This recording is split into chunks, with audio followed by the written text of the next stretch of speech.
Jonathan and Adam for the his presentation. All is going well with the club, and now we've gotten out of rumor mode for when Apple's going to be talking to us. Apple will be having their meeting on September 7th, 1 p.m. for those of us on the East Coast. I'm sure you'll be able to watch it on Apple TV and many of the other servers and providers on the internet. So if you want to see what Apple's going to be talking about and introducing, again, we don't know what they're being introduced, but the theme is far out. People are trying to guess what far out means and coming up with a lot of interesting guesses. Rumors have it that new iPhones will be introduced, maybe with a minimum number of changes this round. And maybe that's a switch of a different thing. So, and we'll have to see what else they're going to be introducing at their talk, because we always get the new stuff coming up, new introductions. They may have some words about the new OS releases. They seem to be running a little behind. Rumor does have that maybe we won't see any major iOS or major OS updates until October for the iPad and for the desktop versions and mobile, or for the Macs, but they may release in September iOS OS and maybe an update for the watch and Apple TV. But that's what September 7th is going to be all about, finding out what they are going to release and announcing dates. And some of the rumors are that the stores have already been advised for taking orders on some things, so such as the phones and things like that being delivered right away. Okay, that's kind of the new releases there and what's happening with the OS. There is another Zoom update if you connected, but if you haven't, you're here and probably not having any significant problems. I didn't read what the changes were, but before I logged in this morning, I did notice that there was a Zoom update from the previous meeting. And the SIGs have been having their regular meetings and doing great with them. Though, just a reminder to everybody, we have our regular SIGs Clubhouse gatherings on the first Saturday. Third Saturday are our Clubhouse, discussing problems and a lot of other Apple-related information. And the Learner SIG is on the second Thursday of every month. And Ralph has special meetings on Wednesdays and Thursdays along with Ann, discussing all things Apple related, but Wednesday is meant to be mostly automation and Unix. And then Thursday was supposed to be numbers, spreadsheet information for Apple numbers, and just other general topics of discussion. And the photo SIG meets once a month. Usually I guess it varies when that's chosen, but the announcement's there. So again, if you're interested in any of the SIGs and getting information about their meetings and what their links will be to their meetings, contact us or contact something at Groups.io, post something in the general, and we'll get you on the mailing list for those special SIGs, because we just mentioned when they are meeting, but it's up to the SIG leaders to let you know what time they're going to meet and what the topic is, or if they're not going to have a meeting. So, and the club calendar is also at Groups.io, so you can take a look at that just as a refresher in case you forget when something's going to be meeting. Is there anybody that has any questions about the SIGs, or any SIG leaders want to say anything? Probably nothing there. Okay. Let's see. Jonathan, do you want to introduce our scholarship recipient? And yeah, that's great. Well, welcome everyone, and it's such a treat to have Adam Christensen here today. Adam, thanks again. I think the old time members will know, and the newer people perhaps we haven't revisited in a while, that the PI has endowed a scholarship for tech students at George Mason. And a wonderful outgrowth of this is that the students who benefit from this scholarship sometimes will come to our meetings and brief our members on their studies and plans. Ranjita Gunda is one of the core of our most recent 3 scholarship recipients. And Ranjita, thank you so much for responding to my email. You know, in the current world, email is a chancy form of interaction. I mean, I think we know this now. Yeah. But Ranjita, if you could please just introduce yourself and then update people on your studies and plans. Thanks so much for coming. Sure. Thank you so much for introducing me. Hi, everyone. My name is Ranjita. It's so good to see everyone again. The last time we met was last year around November, I think. It was really nice to see everyone then. I wasn't able to make it in person, unfortunately. But it was really great to see and hear everyone. Thank you so much for providing me the scholarship. It definitely helped. I was surprised to see it.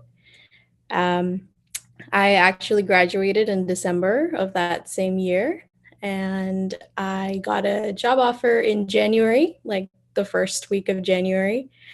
And since January, I've been working for Software AG. We're a German company that sells a lot of software products for the other companies out there. I don't know if you've heard, but you probably would have of webMethods. Anyone here know webMethods? Yes? Awesome. Well, Software AG acquired webMethods in 2007. And I'm working on that product. We also have multiple IoT products and database storage management products like Database and Natural. Our IoT product is Cumulosity. So we have a bunch of products that we provide to the rest of the world to use. Some of our big clients are Johnson & Johnson, Disney, Google, DHL or DHS, either one of those. So we're pretty busy. I work as a support engineer. That means I support all of our clients that use our products in real time. They can open a support incident saying, oh, I'm seeing this error and this is in our production environment or this is in our QA environment. And I will sit with them and I will help them through it until they solve it. So that's my job. And I'm so thankful for my education that allowed me to already build that foundation for the job. And thank you for aiding me through it. If you have any questions, let me know. Yeah, it's so interesting. So this allows you to interact with people at many different levels, doesn't it? Yep. Yes, it does.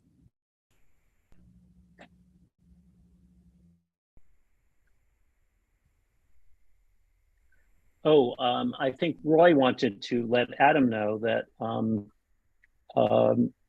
Aaron Davis is an Apple engineer who on weekends and evenings is a member of the PI and is a wonderful resource at our meetings and regularly posts in the chat useful information. And one thing that we do after our Zoom meetings is send the chat around to members, and the people who came that's useful for, and the people who weren't able to make it also. Anyway, Ranjita, thanks again so much for coming, and much good luck with all of your endeavors. And I just tremble at all the help that you can provide inside this large software company around the country and the world. Thank you so much. I appreciate it. Well, and come back and see us again with what you're doing. Of course. All you need to do is email me like you did this time. I'll be there. Yes. Thank you for coming. Good to hear where our scholarships have gone and what type of work our scholarship recipients are doing with modern technology. So it's really great. Thank you. Okay. As usual, we kind of open the floor to any other discussion that people have before our featured speaker. So do we have any questions or situations to talk about that people would like to discuss? Okay, Diana. I want to know, and I know we have plenty of experts on this group today. Is there a legitimate reason why on a laptop screen there would suddenly appear a series of messages, dialog boxes, which look official, but don't provide any extra information? And they're asking for the password to your keychain access. Ooh, that's bad. Is there any legitimate reason for that kind of thing? Or was I correct in assuming that it was nefarious and doing a reboot, which seemed to get rid of them? I mean, they were little things that I didn't recognize with cryptic names like helper apps or something.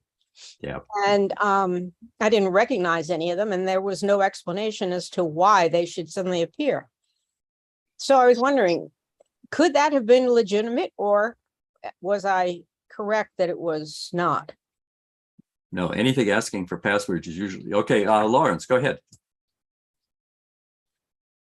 If I turn on my microphone, depending upon what you're doing, you could be triggering a process that in the background requires access to your keychain. For example, if you're logging into a website and the website sends you a challenge for who you are, and you've never been to that site before, as far as Keychain knows, Keychain can say, okay, do you need access to Keychain? So the answer is yes, there are possible legitimate reasons, but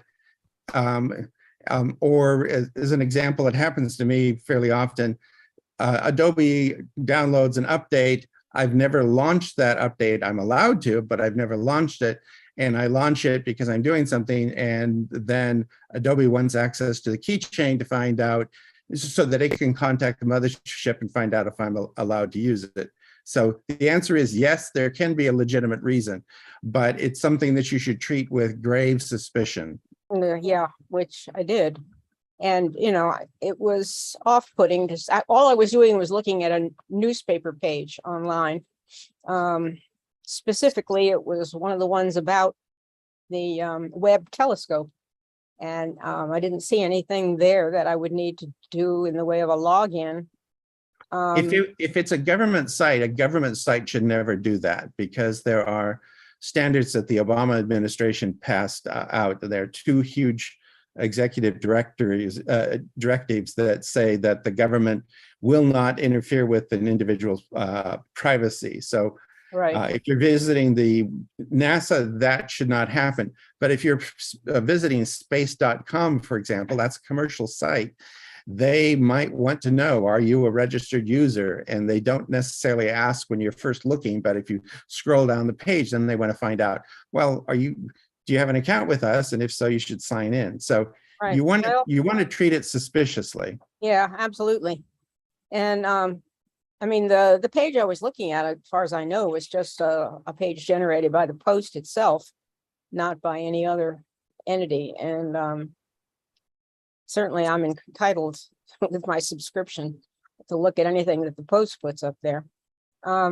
Okay, I just, as I say, I restarted the computer and they did not reappear, even though I went back to the same page. So I'm just going to assume it's an aberration, and hopefully I won't see them anymore. Thank you. Yes, it's always good to suspect those things, and there's a lot of them happening now, that's for sure. So a lot of messages popping up that are. Yeah, I kind of wish I had done a screen capture or something, but I didn't Yeah. take the time. I didn't take the time for that. I just did a restart and Yeah, it was that's on. certainly the best thing. And then see if it pops up again when you try to do the same thing and make sure that everything's cleared out. Lawrence, do you have more to say or? There is a command, there is a terminal command that I type in that is useful for me. It's I'll put it in the chat. Okay, Now it's complete gibberish if you've never used the terminal command, but basically the terminal command says list all open files that are contacting the internet, and this gives you a listing of everything that's talking to the internet. Unfortunately, you'll find that even if you boot your machine and you haven't logged into anything, if you type that command, it'll list a lot of stuff. So trying to find Yeah. out what is specific to the session that you're having is difficult. But that's a command that I often use when I get a pop-up like that, and I'm thinking, who the heck is asking for this? Because sometimes it's not easy to. Sometimes it's not easy to figure out. But Right. as an example, specifically with the space web photographs, NASA has produced them and published them on their site. The post might link to it. So you're going from the post to NASA in the background, you don't know it. Mm, Or Spacecom might be doing it. There's also a very popular space site that is run by a woman who's a Russian. And although the site is in Europe, a lot of people are very wary of that because they think that it might be some deep Kremlin plot to get their credentials. But all of those could be legitimate, but that doesn't mean that you should treat them cavalierly. Somebody asked if an antivirus would help. Antiviruses, for the most part, are fairly worthless for things like this because it's not trying to stop a virus. Your Mac is saying something wants permission for me to access it, and you might have credentials for this. So do you want me to look in Keychain? But on the other hand, it could be something trying to steal your credentials. So this is not a yes, it's definitely bad, or no, it's entirely benign. It could be either. okay. Thank you, Lawrence. Jim Landsberg. You have to unmute.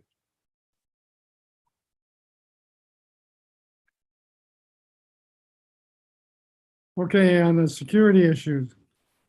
Thursday, I got two scam things. One was an email from ostensibly from Amazon saying that my computer I just bought was being shipped.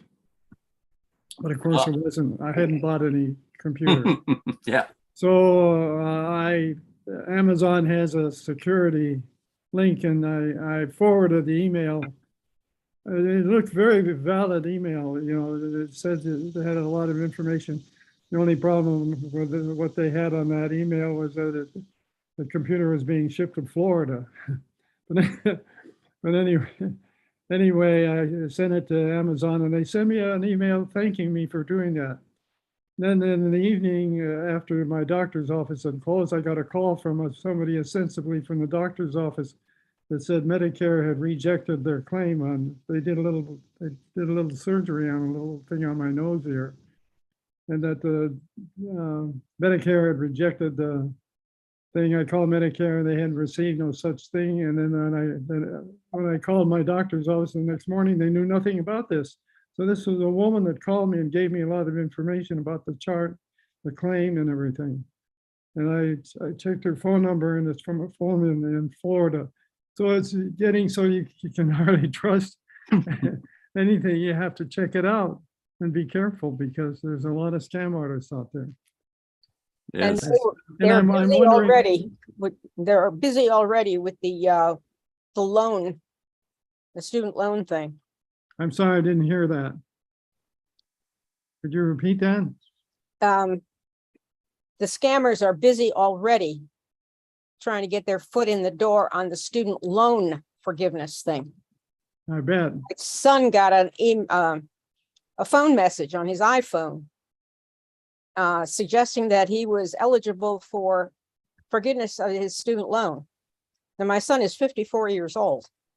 Any student loans he ever had were long canceled and paid. So, but he answered it so he could find out something about it. And almost as soon as he said that he had already paid off his loans, the person hung up. I don't know what angle they were trying to work, but they're already out there trying. Well, some- Oh, yep. They'll keep trying, and multiple people will keep trying. So Right. got to be very cautious of those. And one of the things, of course, if you do see a purchase made against something that you do have an account with, also check to make sure none of your credit cards have been charged, because somebody yeah. could charge it and from Amazon and have it sent to them in Florida. So, but good that you got that validated by at least contacting Amazon.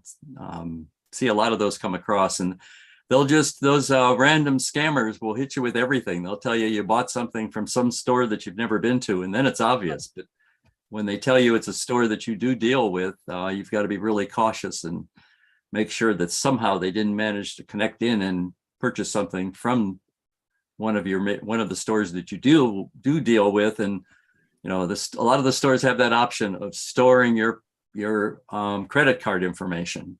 I usually don't check that. I prefer to enter it every time. That's the best way. Of course, if they got Apple Pay, that's even easier. You just click on the Apple Pay button and you don't even have to fill in address information or credit card information. But not all the stores have that option. But the Apple Card really works nice that way. Okay, Ron, you have your hand up. Good morning. I certainly get emails and we get telephone messages that are obvious scam. And the best thing to do with those is to ignore them and go to the site that they're referencing if you have any question about it. But my question here is, when you have notices appearing on your screen, is there something that we should be doing to avoid the incursions that are being made? I never have things like that. You never have things popping up on your screen, or? Not that are invalid. Ah, I mean, I'll have notices because notifications allow me to get notifications of cell phone calls and things of that sort, but no scam type. right. And I never would respond to those. Again, it's an issue of going to the site, the site that they're referencing. Mm-hmm. But the ones that appear on your computer screen, I'm wondering if there's a way of dealing with those. Should we be doing something? Certainly, I have antivirus and anti-malware. Right. But- I think Lawrence might have an answer for that. Yay. Actually, I was going to talk about something else first, but Oh, okay. there has been a hack that, among other things, has compromised LastPass, LastPass, which some of you might use as a password manager. And LastPass says that they do not believe that their subscribers have been compromised, but the fact is that they were hacked because they buy security services from a security firm that was hacked. And I just wanted to mention that because protecting yourself should include things like a password manager, but even then you may run into issues if your password manager company is hacked. With respect to the things that pop up on the screen, if you haven't had that problem, I wouldn't worry about it. But I will tell you that scammers are getting increasingly clever at hacking other things other than just the Mac. I've seen messages come into my iPad and my iPhone from scammers. And when it comes to phone messages, if it's not somebody that I recognize, I routinely answer the phone as Fraud Center. And I've received interesting comments from that. They go into their spiel and I just interrupt and say, are you reporting a fraud or are you a fraudster? And they always hang up. Of course. 100% of the time. I like that strategy. Yeah, and I'll kind of repeat something I've mentioned at meetings. If you get any phone call that's from, if you do answer a call that you don't know who it is, don't say anything more than hello or fraud center or something like that. Don't ever give a positive or negative response, because if they've recorded it, they may tie you to something. Supposedly, it's been mentioned that sometimes they'll use the fact that you use a yes answer and tie that to an agreement that you did decide to purchase a computer from Amazon. Also, a lot of times, a lot of messages are coming through. I've seen them recently coming through to our phones that just will be a message sent from some number we don't recognize, and it'll say something like hello or how are you. You know, if it doesn't have any key information that clues you in that it's a person you know, just get rid of it. You know, if they're going to contact you, they'll get through to you with some message that you will recognize or a phone number that you will recognize. Don't rely on the number that's being displayed either being valid. But so, all right. Any other topics to discuss? One thing related to, of course, keeping things up to date is by now everyone should have updated their Macs and their mobile devices with the release from Apple, because that was addressing a security issue in Safari, or at least the Safari should have been updated, and other issues, I would guess. So hopefully you all have updated to the most recent release. And if you're not running the current operating system, your older operating systems probably had an update also, unless it was so old that it's no longer being supported. So, all right. Oh, Roy, I think if Cheryl was in the meeting, I wondered whether she wanted to bring up the question that I think she posted in the feedback form from the last meeting. Cheryl, wasn't it about the iCloud Plus feature where if you had your personal domain, you could actually use iCloud to get email to and from that personal domain? Is that what it was about? I don't understand why there's a personal domain there. I don't know what to do with it. Well, this isn't a feature that lets you set up a new personal domain. I think it's if you have a personal domain, you can use iCloud to generate email to that, even without setting that up separately. Oh, I see. Oh, okay. Does anyone use that feature? Or yeah, I've seen that it's been offered, but I've never given it a try. See what's happened with it. Or is that the same as when I forward an email, when I share an email, it always goes through mail and uses my iCloud email address. Is that what you're talking about? Is that something different? It's something different. If you have a website and your website is decorative teapots, and you want to get email that people send to decorative teapots on your phone via iCloud, rather than setting up a mail service on your internet service provider for the website, you can do that with this personal domain. Thank you. okay. Do we have a beta report from Zach this morning? Zach's been running some of the betas, and usually gives us a update at our club meetings to tell us about some of the exciting things he's discovered. And how many devices do you have it running on now? I'm running the beta on my Mac, iPhone, iPad, and 3 HomePod minis. Wow. And I know that there's some, discussion of some issues and so forth. But I've had it's been really stable for me. I've had essentially no issues. A couple of items I reported that were very minor, and there was just a new beta release 2 days ago, I think, and it actually solved one of the problems that I and many other people had reported. It was a very minor issue. Now, I can't really offer any thoughts on some of the newest features that require on the iPad, specifically Stage Manager, that require an M series chip for the iPad, because I do not have an M series chip on the iPad, but I am running the beta on my normal Apple A chips, and everything's been fine. So, I mean, Great. I'm not doing anything special. I've just been lucky, and it's been reasonably stable. Good report.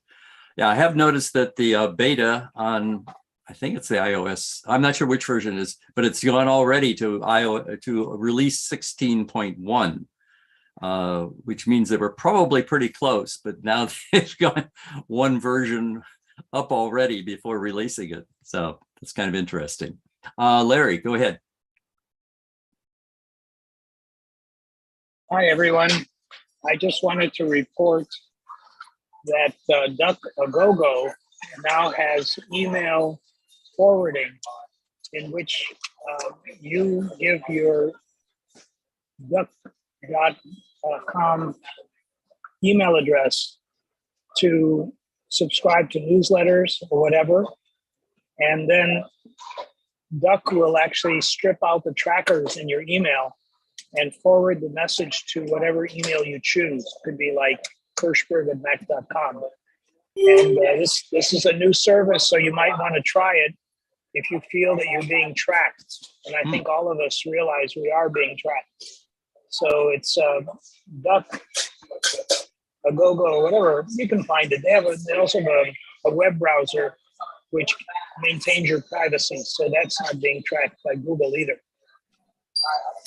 Okay, can you post that in the chat for everybody? I'll try to find the address for you. Okay. Will do. I noticed Adam is asking about the system preferences in Mac OS, and Zach did give us a nice presentation on that. Zach, do you want to make some comments about the system preferences being more like the iPad versions of? Yeah, I think in one of the other meetings, we did do a quick demo of that. And I started it by saying that whenever there are changes like this in operating systems that change the user interface, I think I'm in the minority, because I tend to like the changes because I view them as sort of an adventure, a way to play around, learn new things, and explore and that sort of thing. I realize that's maybe in the minority, but I like the system settings change that they made. I think it makes sense. I think it's after about a day or so, you just get very familiar with it. And I like that it is consistent with the iOS presentation. It just sort of logically feels comfortable if you've been using iOS devices. So if whenever you guys move to the production version of Ventura, you'll have no choice. You'll see the new system settings, and before you grumble too loudly, give it a couple of days and see what you think. Because even if you don't like exploring around and spelunking, I think that you'll quickly get pretty comfortable with it. And also, as Jonathan will always remind us, and he should, because he's all over that, make use of the search feature when you're in systems settings, because there are a tremendous number of settings, and sometimes you forget where they are, and that's understandable. But oftentimes you can use the search feature, as Jonathan reminds us, in system settings to sort of quickly narrow down your choices and then go directly to the pane that you want. Thank you. That's all good advice. I like the idea of being open-minded. I was curious to get sort of a real world opinion, because in the tech community, they've been kind of freaking out about it. So it's good to hear from real people what reality is. Well, thank you. I'm honored to be called a real person. Yes, it looks great from the presentation. I'm looking forward to it because quite used to it with pads. So seeing it in the operating system will be fine too. Roy, if I could just interject, it so happens that our September meeting is going to feature Aaron Davis, who is going to show us and tell us about all of these things. Yes. So that'll be a great session in September. Yes. Unfortunately, iOS and iPad stuff may not be released till then or after that, but because the Mac release also, I think, is possibly Ventura's possibly postponed to October. So maybe we'll have to see what information we have for that release of what new stuff, but at least we'll have new hardware we can see and hear about. Paul had his hand up too. I'm sorry, Paul. Yes, thanks. I have a question about updates, as we were speaking about before. Apple notifies me of all of its updates, often as a bundle, and they have a direct link for the update. I just click on the link and I'm updated. That doesn't seem to be the case with Safari, however. When I click on the link attached to the Safari notices, it just gives me information about the update. But I've had trouble actually finding that update. I'm curious if someone can describe how best to acquire the update. When I go to system preferences and updates, I can't find Safari. When I go to the Apple website and search for Safari, I still can't find the update. So I'm missing some information. And this is on a Mac, right? Yes. Yeah. Usually if you click on About This Mac and then click on Updates, you should see if it has a Safari or any updates are coming.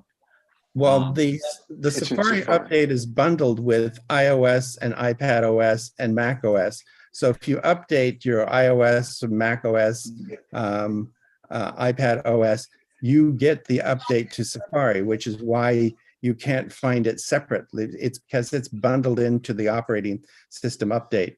The only time that it's not is if you're using an older software version that Apple is not updating, but they are updating Safari itself. At that point, yeah, you do have to update it, but it's usually just bundled in with the iOS and iPadOS and macOS update. You don't have to do anything extra. Thank you. I didn't think to check for that, but I just did check my Safari update, and it's there. So thanks for that information. Yeah, so it kind of pops in there. Aaron dropped his hand. I thought Aaron had a comment, but so yeah, some of those I have seen specific things that said a Safari update. So okay, I think I'll turn it over to Jonathan. Are you ready, Jonathan? Oh, sure. Actually, before Jonathan comes in, I want to say my words about Adam Christensen, because I've been following him for years. And so it's great to have him scheduled for a meeting here to tell us about things. And I'm some of our membership, didn't have a lot of interest in podcasts, but I think podcasts, I remember that when I originally got one of my original Apple devices and moved over to the Apple world, listening to Adam's podcasts from the early days and learning all that was happening. And he has advanced them so much in the years that it's great having him speaking. So what words he has to say about podcasting will be very interesting. So over to Jonathan. Yeah, well, my thing about that is to say that Adam was podcasting way before it became cool. And it's wonderful to have him talk about that and also talk about shortcuts, because we've wanted to have a presentation on shortcuts for some time. Adam, thank you so much again for presenting here at our Pi meeting. And let me make you a co-host. Okay.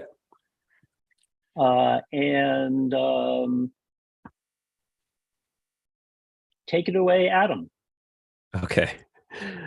Well, welcome everybody. Sorry, I killed my video. I don't know what's going on today. I have a fiber connection here at the house, but it seems to be acting up, of course, when I'm, one time I'm streaming. I actually work from home and it's fine during the week. So I don't know what's going on this morning. I'll have to follow up with my ISP, but hopefully things don't drop out and hopefully you can all hear me.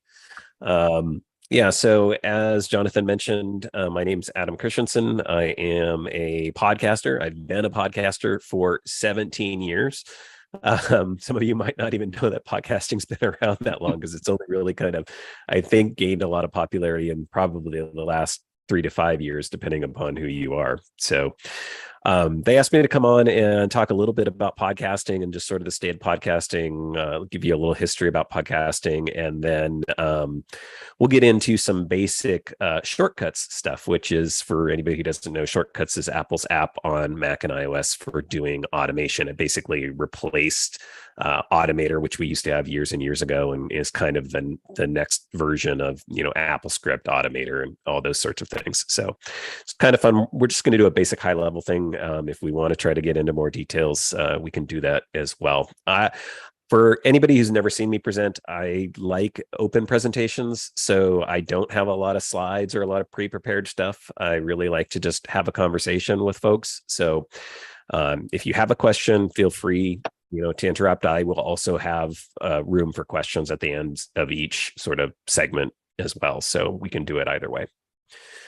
But I don't get offended by interruptions at all. So let me share my screen here. I do have a couple just basic slides, and we can get into some things. So I can find my share screen button. Here we go.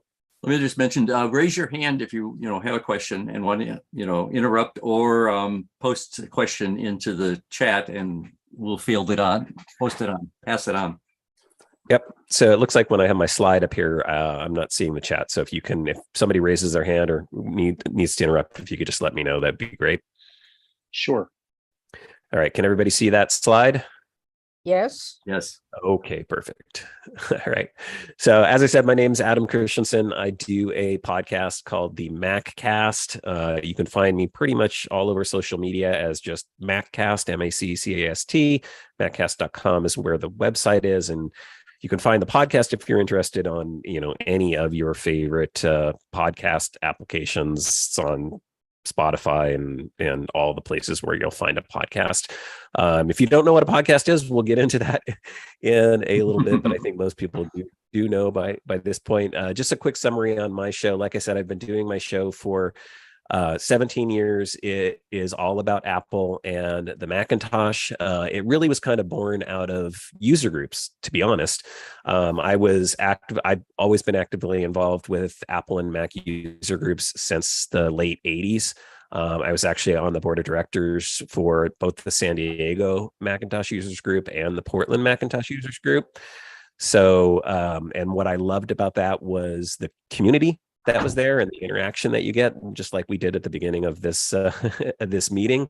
And I kind of felt like, we were struggling with dwindling membership, unfortunately, and more of the young kids were kind of moving online and getting their stuff that way. So I wanted to kind of take that community feel and put it into a show and bring people Apple news. But a big part of the show too is this interaction of hints and tips and tricks, and people can ask questions, and we try and help people out with their Mac and technical issues. So if you've never heard the podcast, that's what it's all about. And it's a lot of fun, and I encourage you to subscribe if you're interested. All right. So, brief history of podcasts. Don't know if anybody knows this guy on the right, but if you lived through the 80s and you watched MTV, you might know this guy. He was actually an MTV VJ, if anybody remembers MTV. I don't think they show videos anymore, but it started out as a place where they showed music videos, and they actually played music all day. He was a host. Guy's name is Adam Curry. And you wouldn't expect it, but he's also a huge tech nerd. And he had the idea for podcasting way back in 2004. And he actually partnered with another good technical guy, a guy named Dave Weiner. If you've ever used of or heard the technology RSS, really simple syndication, Dave Weiner's the guy behind that. And so real quickly, how RSS works, basically, if you go to a website, like a news website or a blog or something, you can build a feed for that content. So, on a web page, you've got the HTML and you've got the markup, and you're viewing it on a web page. RSS was a technology that would take just the content, so the title, the text, and all those sorts of things, put it into a format that could be consumed by other websites, other software applications, and things like that. So I don't know if a lot of people here use like an RSS reader, but most websites you go to these days have an RSS feed. And you can subscribe to that in different applications. And then rather than having to go to the website to get that content, you can have that delivered to a separate application and just view it all in one place. So it's a great way to like aggregate. So that's where the syndication comes from. Really simple, just kind of comes from the format. And so the idea that Adam Curry had was it would be great if in those posts, what we could do is we could also attach a file, just like we do in email. So just like an email attachment, we can attach an image, we can attach a PDF, we can attach, in this case, an audio file. And that's what he worked with Dave Weiner on, to kind of extend the RSS specification to allow you to actually do attachments. And a lot of people don't know that, podcasts originated with audio, but really they can be anything. So you could have a quote unquote podcast that actually delivers a PDF file, because what they added was this little enclosure tag, and that lets you, attach an audio file to an entry in an RSS feed. And that's basically how podcasts work. So what I do when I produce my show is I create an MP3 file, I create an RSS feed, and I basically attach or point to where that audio file is. And then when your application goes in and consumes that, that's how it knows, okay, there's a new show, here's the audio file, and it'll download it or stream it or play it. So that's kind of the technology that these guys developed that enabled podcasting. They developed in the early days because we didn't have any really way to find podcasts. It was really word of mouth back in 2004. Like you had to tell somebody, here's the link to my RSS feed. Otherwise, there was no centralized directory. So Adam Curry did work to create a centralized directory based on another technology that him and Dave Weiner worked on called OPML, which is a markup language for outlining applications or outliners. That was kind of the first directory. And then they built also sort of the first podcast app, an application called iPodder that was actually based on, well, I guess they didn't build it. There was another group of engineers that actually built that application, but it was based on a technology that Adam Curry wrote in AppleScript. So he's a big Apple guy. And he wrote an AppleScript application that was the original way you could get podcasts. So it would basically download MP3 files and then load them onto your iPod at the time. So iPods were a big part of podcasting early on. That's kind of where the name came from, although they're really not obviously attached to iPods anymore. So that was kind of the birth of podcasting. And then really when there were a couple major milestones, and we'll just go through them real quickly here. One of the biggest ones for us as podcasters, when I started podcasting before 2005, I think I had about 300 subscribers, I want to say, by June of 2005. Then Apple announced iTunes 4.9 that brought podcasting to iTunes. At that time, there were a total of 3,000 podcasts in Apple's iTunes directory. But literally like that day, like overnight, my podcast went from about 300 subscribers to about 3,000, just because of Apple and iTunes and its ability to kind of let people more easily discover and subscribe to podcasts. So that was kind of a really big milestone for podcasting. And so you had that. And then as podcasting kind of got more and more known, we had a few celebrities in podcasting, but then in 2007, Ricky Gervais, who was the British on the British Office, started a podcast, and he got the world record for the most downloads in a month, 261,000 plus downloads. And then by 2009, 29% of Americans had said, according to research, that they had actually listened to a podcast. In 2011, Apple had 1 billion subscribers to podcasts in their podcast application. And then in 2019, Spotify kind of came in, and there was a podcast network started called Gimlet, and also a podcast sort of creation website application called Anchor. And they acquired those two companies in 2019. And then some people might know Joe Rogan. He did $100 million deal for a podcast with Spotify in 2020. And then that kind of brings us to now, which this is the weirdest thing for me as a podcaster, but we're starting to see podcasters as actual characters in TV shows and movies. And so I think by this point, 17 years later, I guess podcasting is mainstream in media. It was kind of started out as this sort of fringe rogue thing, but here we are. So if you've seen the TV show Truth Be Told on Apple TV Plus, that's about a true crime podcast. True crime podcasts, I think, are the most popular category right now, which is also why the new Hulu show, Only Murders in the Building, that's all about a group of podcasters. A great show with Steve Martin and Martin Short. And then Ghostbusters Afterlife, the new Ghostbusters movie that came out last year, has this guy over here who was actually a character named Podcast. So super weird, but that's kind of a brief history of what got us today and sort of this conversation. Anybody do we have any questions yet, or should we just keep going? Rich has a question. How do people make podcasts other than ads? How do people make money? Yeah, on podcasts other than ads. So a really common way, there's a few common ways that you can do it. And actually Apple enabled subscription technology. So you could create a paywalled podcast. Some people do that. So you put your content behind a subscription, or sometimes you offer extra content for a subscription. So that's a very common method. Just straight donations. There's also a service called Patreon that a lot of podcasters use, which the idea there is really any kind of artistic project or project that you have. It doesn't have to be a podcast. It's a patron of the arts. Back in the early days, if you were an artist, you would get basically people who would pay you to create art, not in exchange for the art, but just because they wanted to support you as an artist. So patrons of the arts still is a thing that happens today, right? You have people that donate to theaters and those sorts of things and become patrons. So that's another way to do it. Adam Curry is actually trying to create version 2.0 of what they're calling podcasting, and they're trying to build in ways where people can make micro payments to podcasts with like Bitcoin and cryptocurrencies. So they're tying cryptocurrencies into podcasting.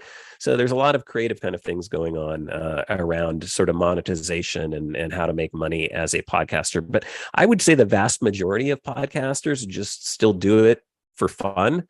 And, it's not really a for-profit business. I think a lot of podcasting, you have the big ones, and you have a lot of big networks and things coming in and creating shows. But I should have looked up the numbers, but I mean, we now have hundreds and hundreds of thousands of shows. So I mentioned iTunes 4.9, there were 3,000. There's hundreds of thousands. I don't know if we've hit over 1 million podcasts at this point. It could be likely, and I would guess the vast majority of those are just people creating the content for fun. And that's actually kind of a good lead into what we talk about next. But do we have any other questions? I guess not. Thank you very much for that answer. Okay. Yeah. So let's talk about creating a podcast. And I think one of the reasons why there are so many podcasts is because, the technology that we have now makes it very simple. In the early days, it was even kind of simple back then. So, I started my show, like I said, in 2004. And what really enabled me to do it was two technologies. It was USB, because you could get a USB microphone for about, I think my first USB microphone was a Logitech thing, just for like a computer. And I want to say I paid $25 for it. And then, Apple had GarageBand as an audio editing application that was built right into my Mac. And so that was the two technologies that really enabled me to do my podcast. That, and then of course you had to generate a podcast feed, an RSS feed. In the early days, there wasn't a lot of software things to help out with that. I actually wrote mine by hand. An RSS feed, just from a technical level, for anybody who doesn't know, is based on XML, which is another markup language, kind of like HTML, but it's just basically a universal markup language. And so you can write it by hand. It's kind of like writing code, really script. But so I would write mine by hand and I would update it by hand. And that's all it took. I mean, those few little technologies was really all you needed to get a podcast up and going. Of course, that's changed quite a bit over the last few years. So the stuff I use now, I'm talking to you on this is an Audio-Technica AT2020 studio condenser microphone, but there is a whole wide range of microphones. This one happens to be an XLR connector, which is your traditional sort of audio connector that you see in music and microphones and things like that. But a lot of microphones these days are just USB. You can literally plug them right into your Mac. They'll get recognized as a USB microphone. And again, you can fire up any kind of audio application, GarageBand, Logic, anything that can record audio, and you can create a podcast with that. I also use a mic preamp processor, this DBX286S. That piece of technology is really just to cut down on room noise and kind of enhance the sound and boost the levels of the microphone, that sort of stuff. Because I use an XLR, like traditional microphone, I need a way to convert the analog signals into a digital signal. So I use a Motu M2. That says USB-C audio interface. It's actually a Thunderbolt 3 interface. So that's what takes the audio from my mic and brings it into my computer.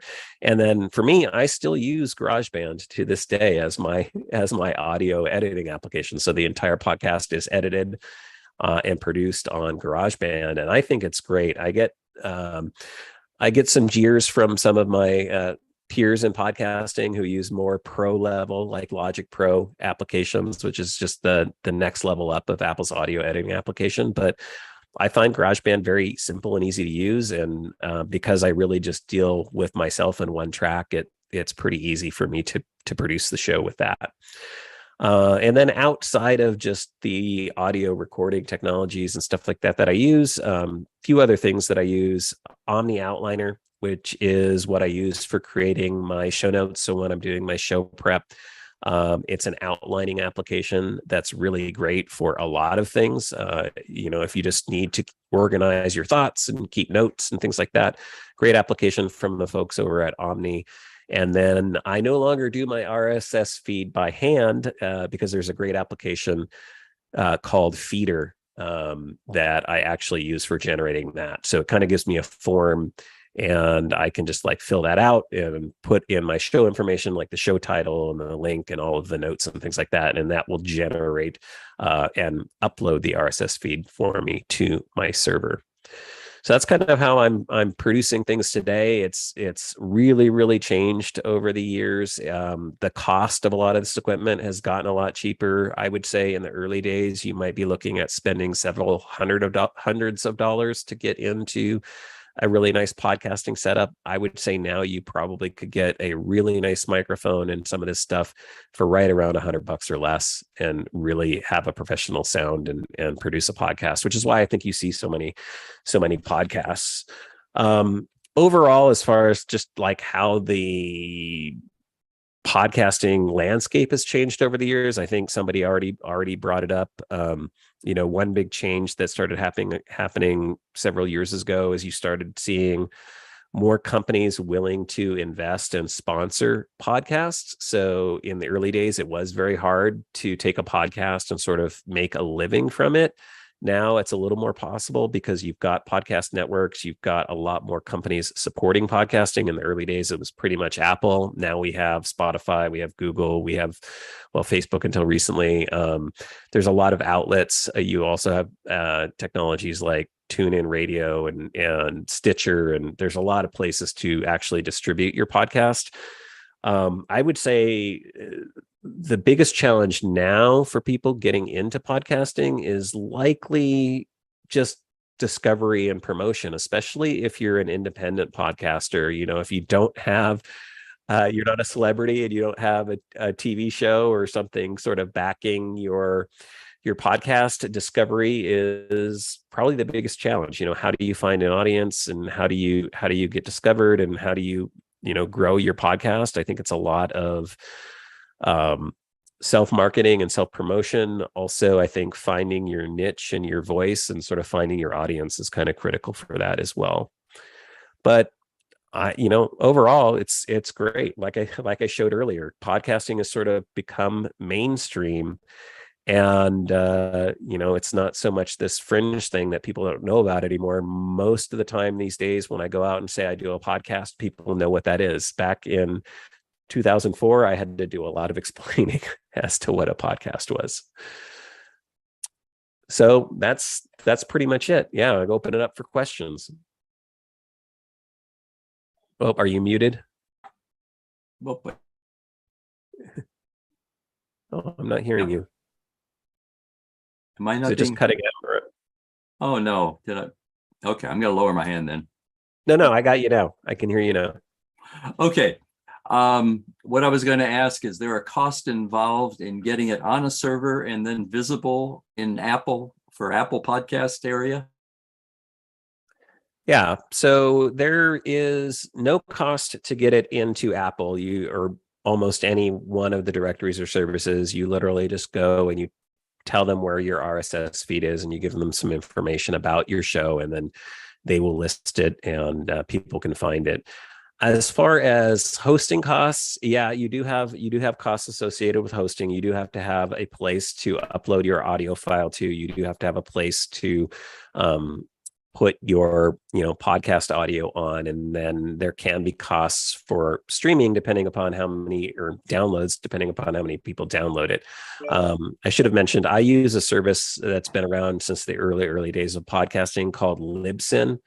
Costs about $5 a month to host a podcast there, depending upon how many downloads you get and those sorts of things. So it's not very cost prohibitive. You could put it on your own server. You could put it on, a shared server like a GoDaddy or a Bluehost or any sort of hosting service. The only thing, again, you have to be aware of is some of those places will have limits on bandwidth. So if your show gets really, really popular, you probably want more of a podcast hosting service for those audio files, something like a Libsyn or something like that. Okay, thank you. Do we have any other questions? If not, we can move on. Shortcuts. Shortcuts. All right. And this is sort of where my slides end, and we're just going to kind of go into some things and some demos on shortcuts. I'm basically just going to show it to you. Now, I'm going to do this on the Mac. Shortcuts is also available for iOS and iPad. Most of the concepts are similar. Not all features and functionality are totally cross-compatible. Some of it is. But shortcuts should be available. I'm trying to remember when they added it, at least in the last few versions of Mac OS. I'm using it on Mac OS Monterey, I think this is what I'm on right now. Yeah, Mac OS Monterey. It might look a little bit different, but again, all of the basic concepts that we're going to kind of get into and talk about as far as shortcuts go remain the same. So I think one of the easiest ways probably for most people to get into shortcuts is just simply to launch the application, and Apple has a little gallery. And again, just at a real high level, I mentioned this earlier, but what shortcuts is it's a way to automate tasks on your Mac and your iOS devices. So if you have a series of steps or a series of things that you find yourself doing quite frequently, it might be something that you want to look for a shortcut or use a shortcut for. And so what's nice about shortcuts, the application, is you don't have to start necessarily from scratch. So there's a lot of people that write shortcuts and contribute them, and Apple has this little gallery. So when you launch the application, you can go into the gallery and you can kind of see different lists of shortcuts. They have this in different categories. And so you can literally just download a shortcut by going here. Let's just look at one. Let's do, let's just take a look at this turn text into audio one. And then you can click on it. It will give you a description and it says, hey, this will make an audio file, take an audio file using text to speech. And basically you could turn your notes or a website or something that was text into an audio file. And that's what this little shortcut would do. And then if you want that shortcut, you can just add it. Adam? Yep. Yeah, sorry. I think you might need to start the share again to get to point to the shortcuts. Oh, sorry. That was my fault. Thank you. That's okay. Thank you for interrupting. Yeah, I was just sharing the one screen. So here, let me share again. I apologize. That's okay.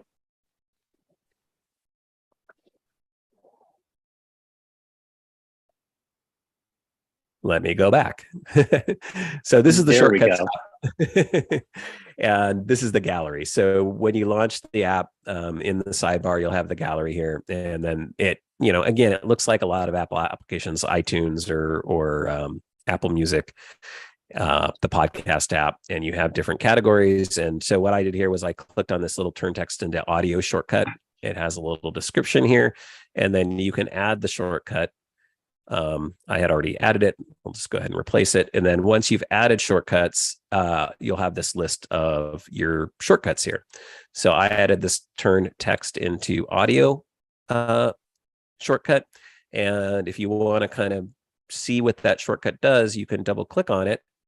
And that will bring you to the sort of editing interface. And the way this interface works is here in the center section, you have your series of steps.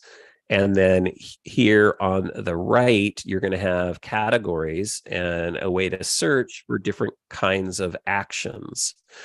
So somebody gave me a good analogy, and I wish I could remember who told me this, but I think this is a great way to think about shortcuts and automation, is if you think about this sort of like a recipe. And so what you have over here on the right is all your potential ingredients, all the things that could go into making a shortcut or an automation.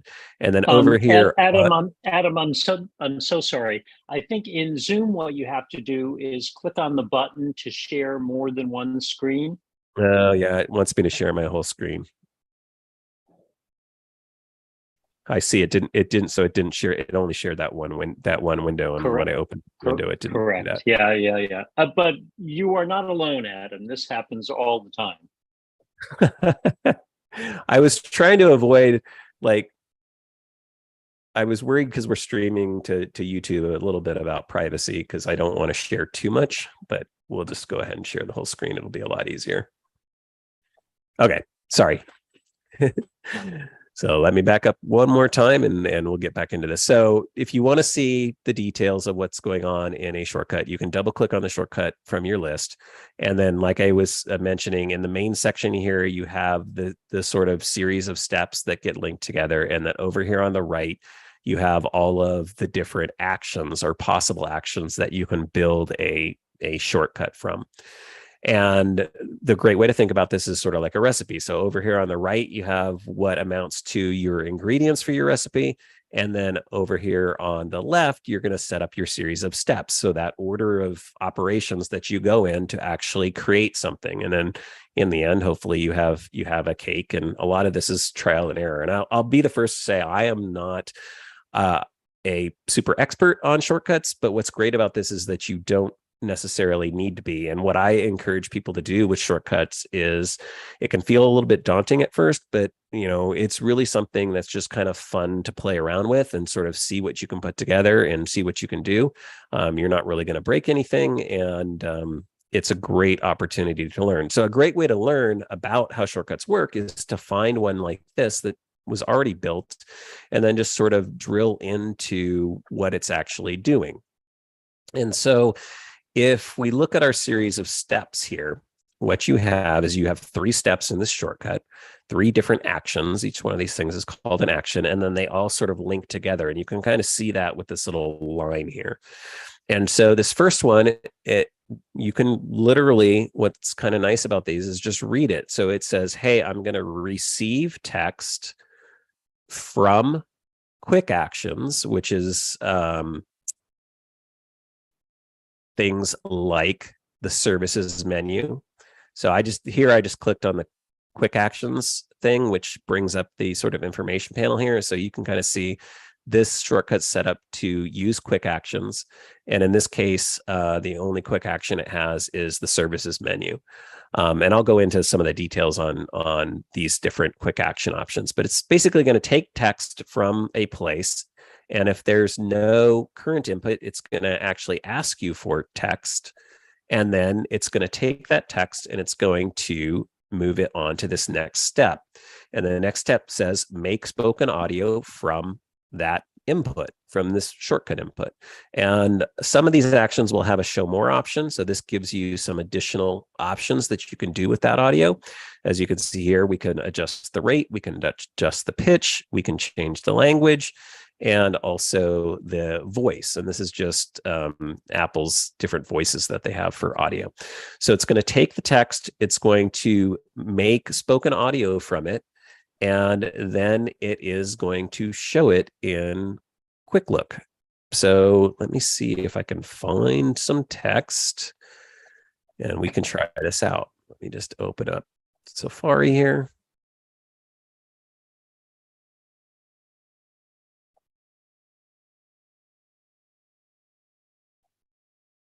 I was on the DuckDuckGo earlier, but let's do apple.com. Hopefully. Whoops.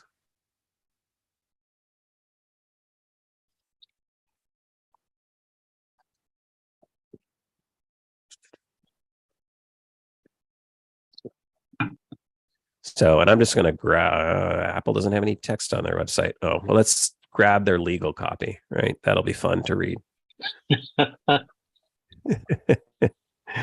And go back to shortcuts. I think there's also, I don't know if you'll be able to hear the audio, but there's a way with Zoom where I can tell it, right, to send my audio to you guys as well, my computer audio. I think. Yeah, if in the share dialog in Zoom, if you click on, there are two buttons at the bottom to optimize video and include audio.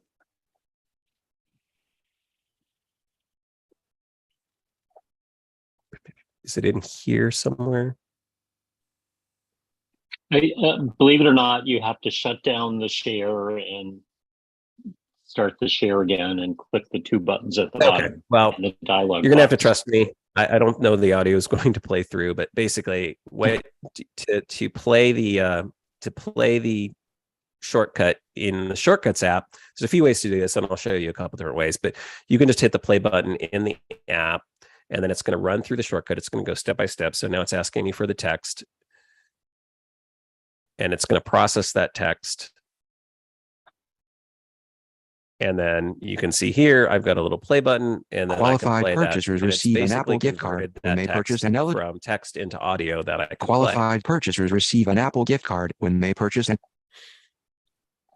So that's pretty much it, right? It's a simple series of steps. Now you might go, well, you know, that's maybe useful or maybe not useful to do it in the Shortcuts app, but like I mentioned, another way you could do it is you can take text input from quick actions. And over here, they've selected this quick action option for the services menu. And I don't know how many people are familiar with the services menu, but if we go back to Safari,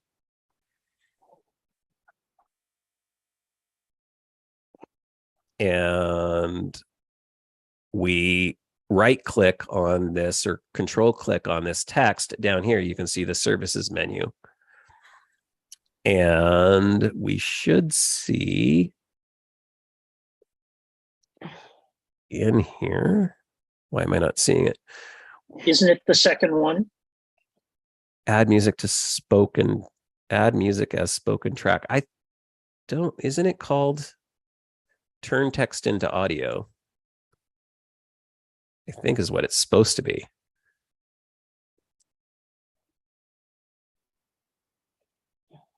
I'm not seeing it here. I'm not sure why it's not showing up. It's probably because I'm doing a live presentation, but it should, the way it should work is it should show up in that services menu. Adam, Larry Kirschberg, who long taught tech at George Mason, would always, when he was going to do a demo, let us know that it probably wasn't going to work. His academic tactic was always to underpromise live demos. Yeah. It always seems to fail. I did test this earlier and it was working, so I don't know why. I do pre-prepare. I don't come in and prepare for these things, but it's always the case. It's even happened to the best of them. It has happened to Steve Jobs. I remember being at a presentation, the original presentation for the iPhone, I think it was.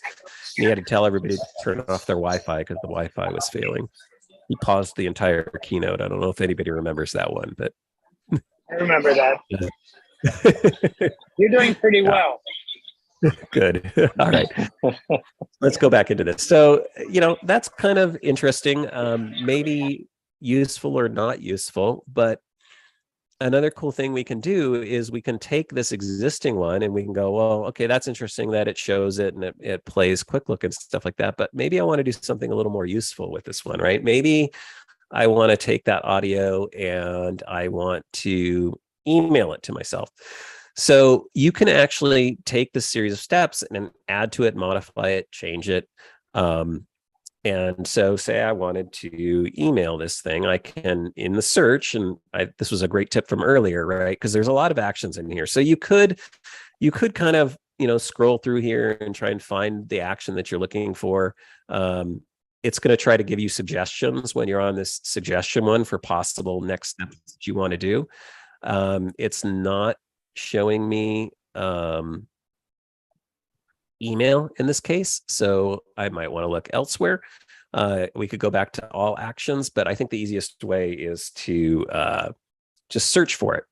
And when you search, what you're going to get up here at the top is different categories. So we've got contacts or emails, and then you have possible listings of actions. If I just wanted to see the actions related to the Mail app, I can click on Mail here. If I just wanted to see actions related to the contacts, I can click here. In this case, I want email,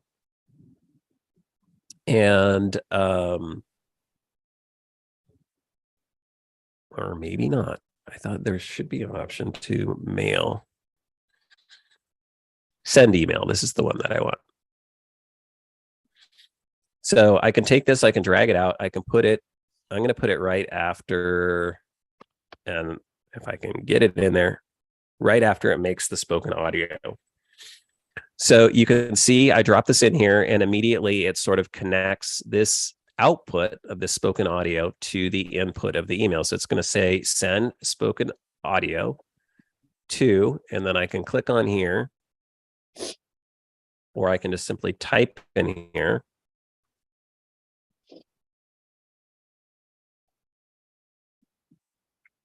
And this is my MacCast email address. So if you want to, and we'll just call it audio from text. All right. So we've now just modified or changed this so that whatever text we input here is going to get converted to an audio file. It's going to get sent in an email. So now if we hit play, it's going to say, what's our text? So there's our nice Apple legal copy. It's going to take that. You notice it launched the Mail application down here. It's going to set up an email for us because we still have that step to play the audio. It's going to do that. Qualified purchasers receive an Apple gift card when they purchase an eligible Mac or iPad at a qualifying location. Only one Apple gift card per eligible Mac or iPad per qualified purchaser. Offer subject to. So now that's getting a little bit more useful. Maybe there's a bunch of stuff as I'm going through my RSS feed or reading different articles and stuff like that, that I don't have time to maybe listen to or to read.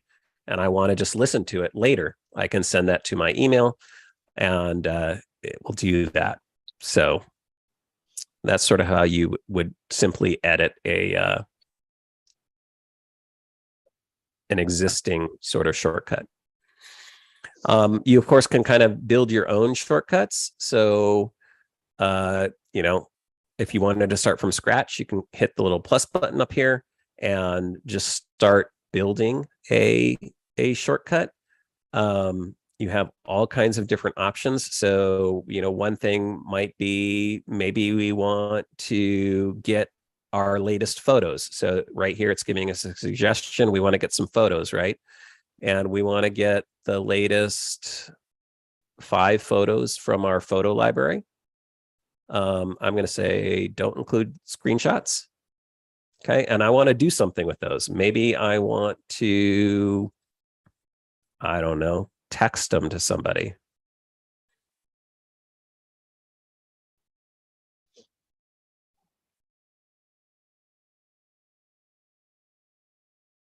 And again, I'll just text them to myself, hopefully. I don't know why it's...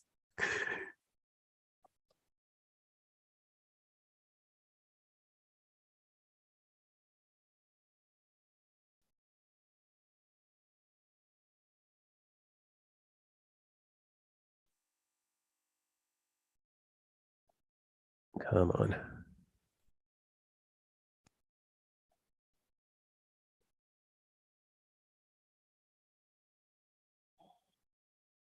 The user interface is giving me a little trouble right now. It's wanting to pop up, or maybe I'm being too fast.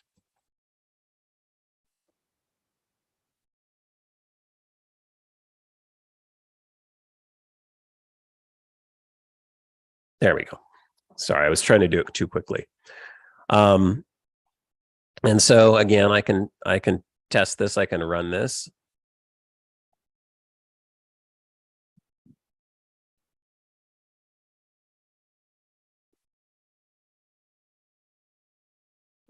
And something went wrong. So this is something that you might find happens to you. So I'm saying, get the latest 5 photos from my photo library and send it. So why is it not sending? Maybe the file's too big. Yeah. It might have been, again, earlier I was trying to protect my personal photos, and I set up a new photo library. So likely that could be the issue here as well. But those are the kinds of things that you can actually do with this. There's all kinds of different actions. You can also put in logic. You can do different sharing options. You can work with documents. Maybe I can just show you a few other ones that I have that are just useful. So another thing I use when I am working on my podcast is I have an application called Ulysses, which is a markup application. So one of the shortcuts that I built was a way to just get text from different areas that I might want to include in my podcast and send that text to my Markdown application. So this works very similar to what I was showing you earlier, where I can grab a block of text, I can copy this to the clipboard, and then I can run this shortcut and it will attach it to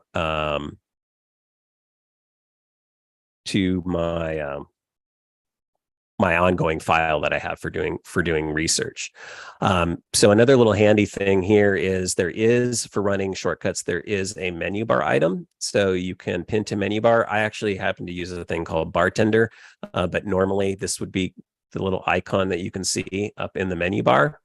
And so now that I've copied that text to my clipboard, I can just click on this, append to Ulysses sheet, and it's going to take that text, and I have it going to this sheet called Apple Stories 2021.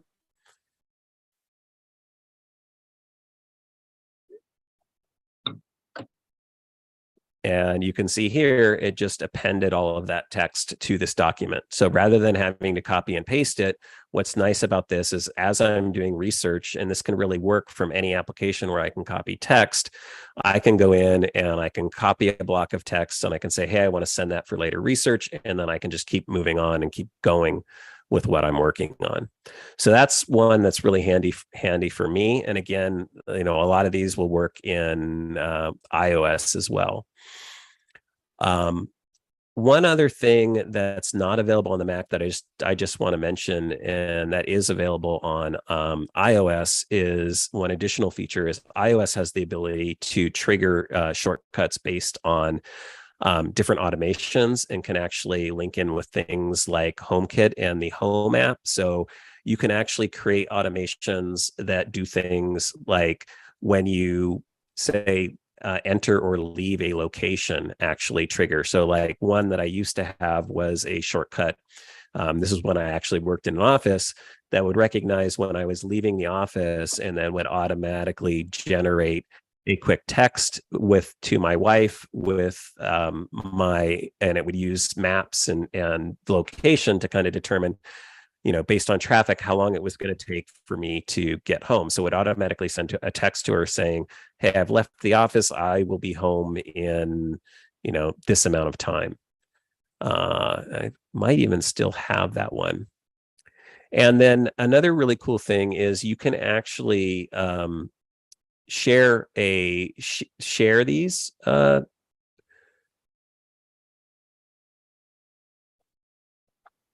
shortcuts. So if you build a shortcut, you can actually get a link, you can share it.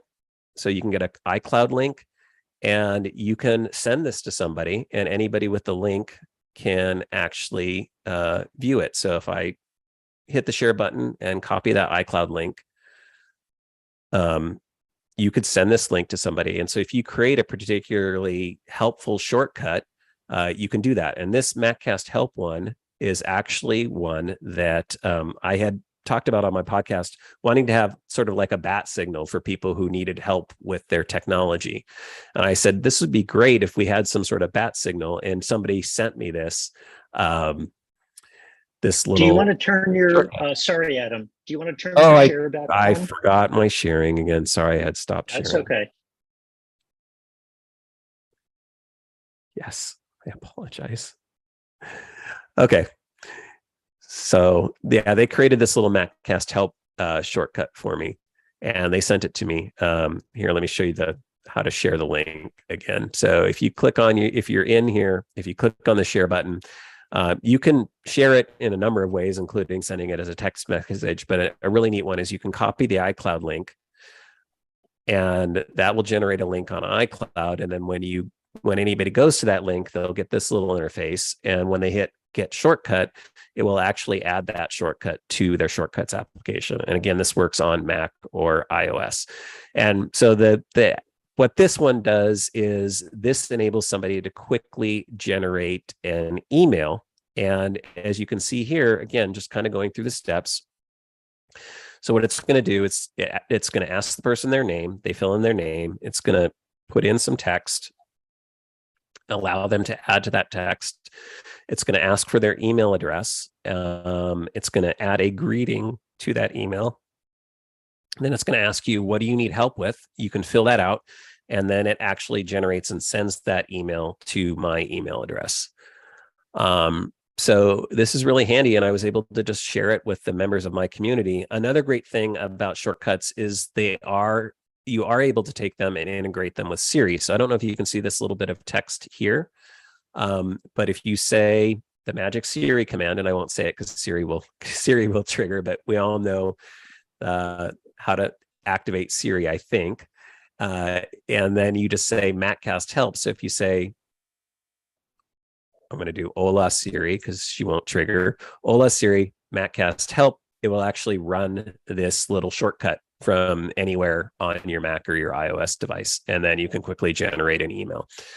So you can see how powerful these things can quickly become. And there's all kinds of them. Like I mentioned earlier, I think the best way to get going with this is just to open up the application, maybe go to the gallery, maybe find a simple one, double click on it, add it to your shortcut list, and then just explore and play around with it.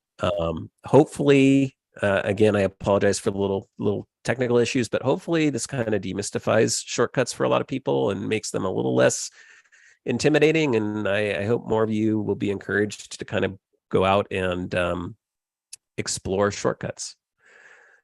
So with that, Q&A. Oh, so Adam, are there any which of these shortcuts would you like to share with us? I don't know that I have a lot, like I said, here's this one that's the I'm on my way home one.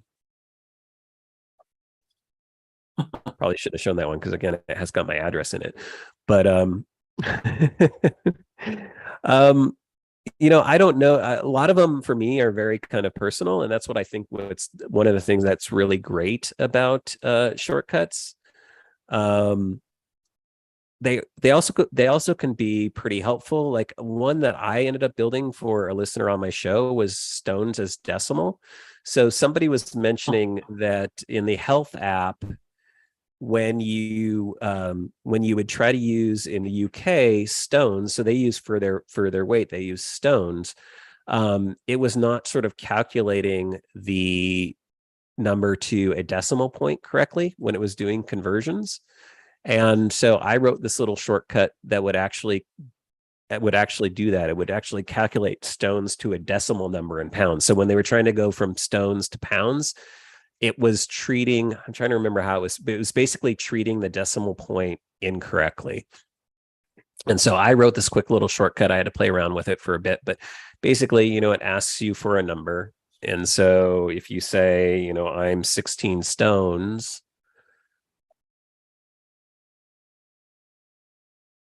and then how many pounds? I'm trying to remember how this one worked.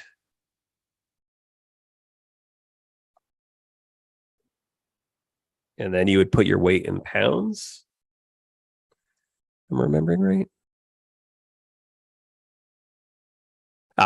This needs access to the health app. So it actually went through the health app and would log your weight in stones as a decimal number. So it basically did that correction was the idea behind it.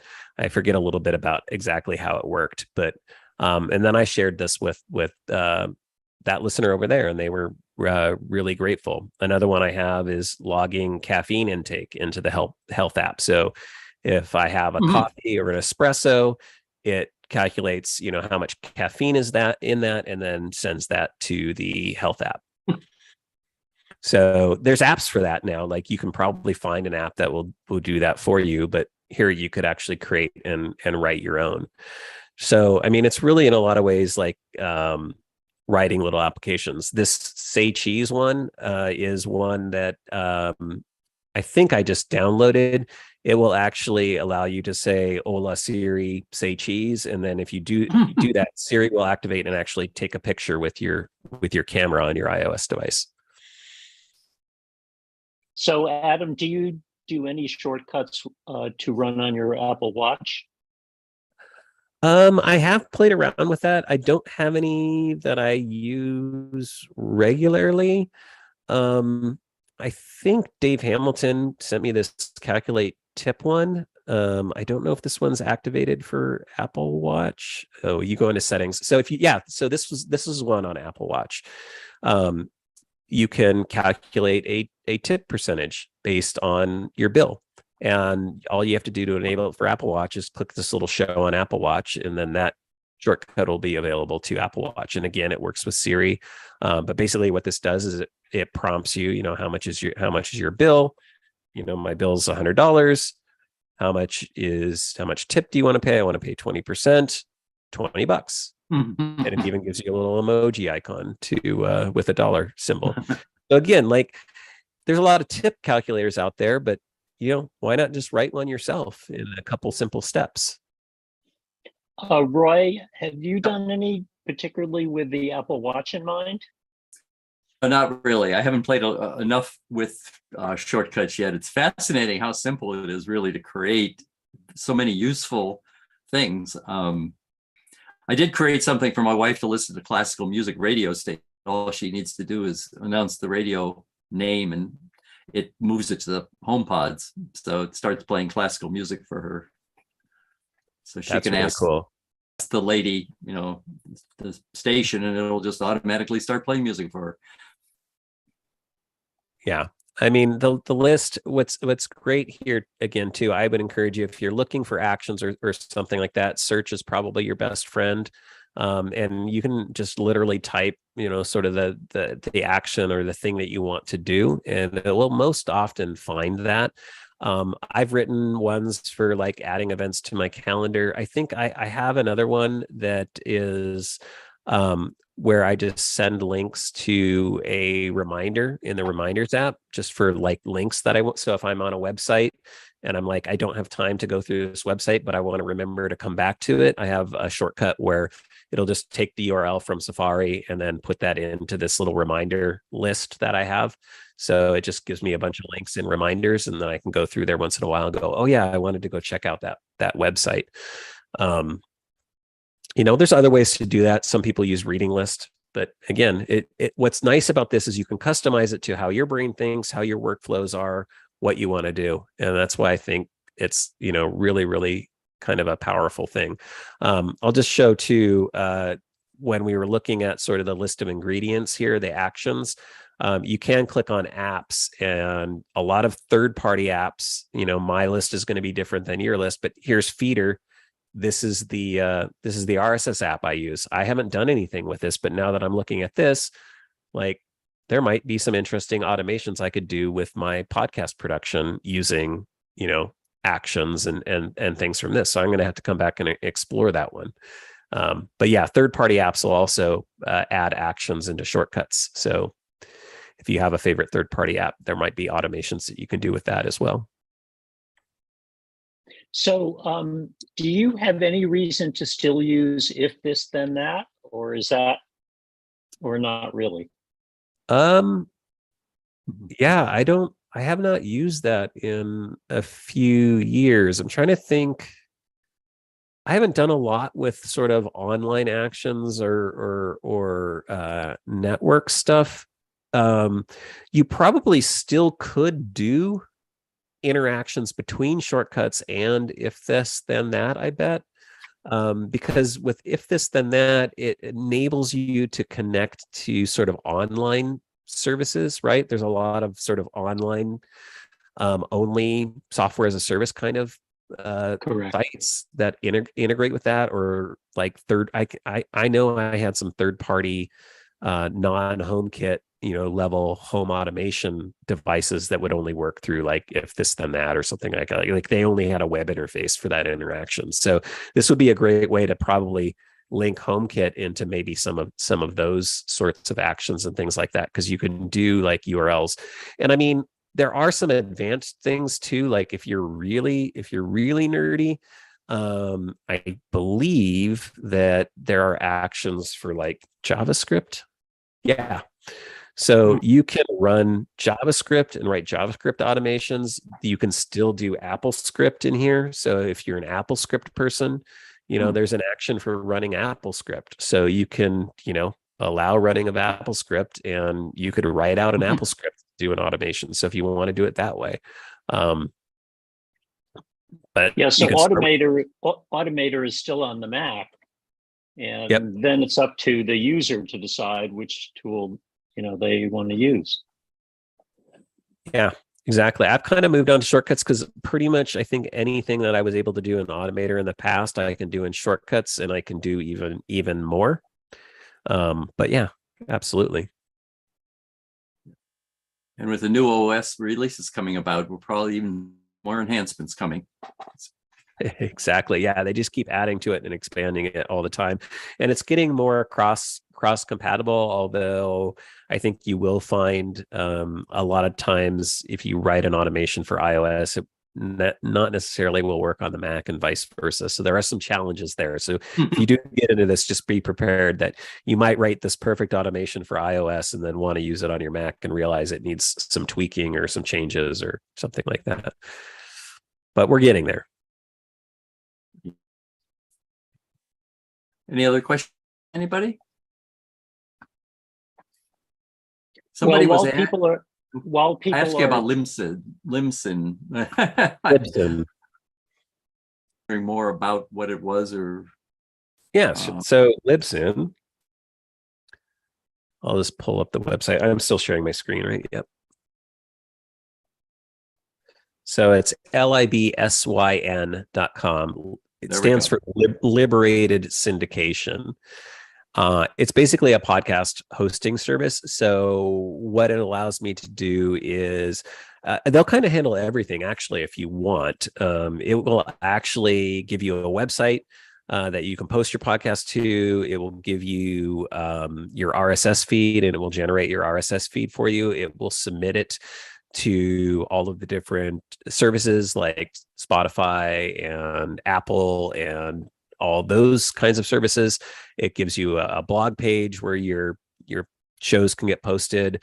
And what's nice about Libsyn is it's very affordable. They have unlimited bandwidth. So what you'll run into if you're self-hosting your podcast and you're trying to do it, say, through just like your shared hosting, like on a GoDaddy or a Bluehost or somebody like that, is they generally have a limit to the amount of bandwidth that you're allowed to push through your website.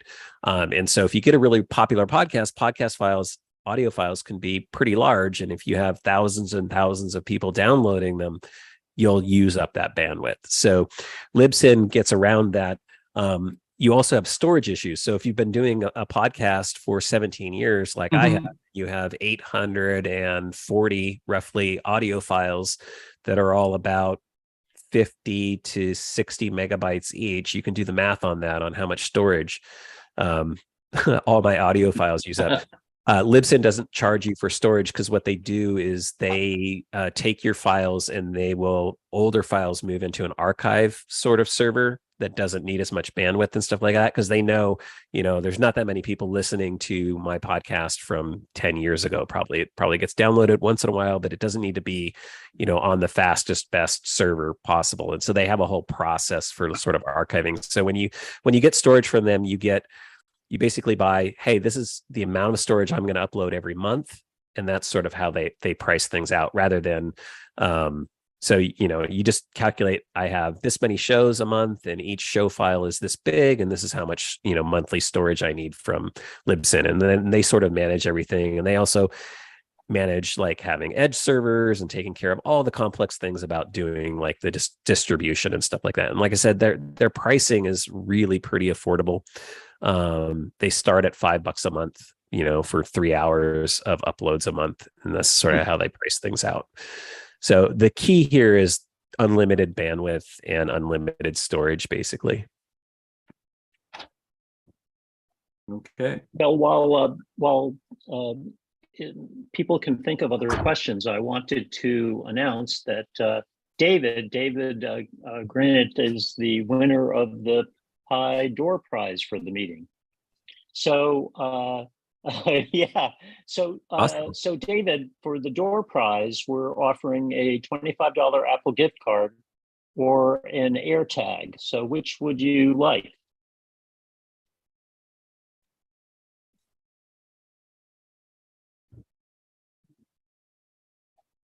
Sorry, we're trying to unmute you and muting, and go ahead. I'll take the AirTag. Sure. Okay. But yes, we're tagged since my luggage got lost. Yeah, there's another post about AirTag and luggage on the Pi website. Also, Adam, I wanted to share with you. So may I stop your screen share? Yep.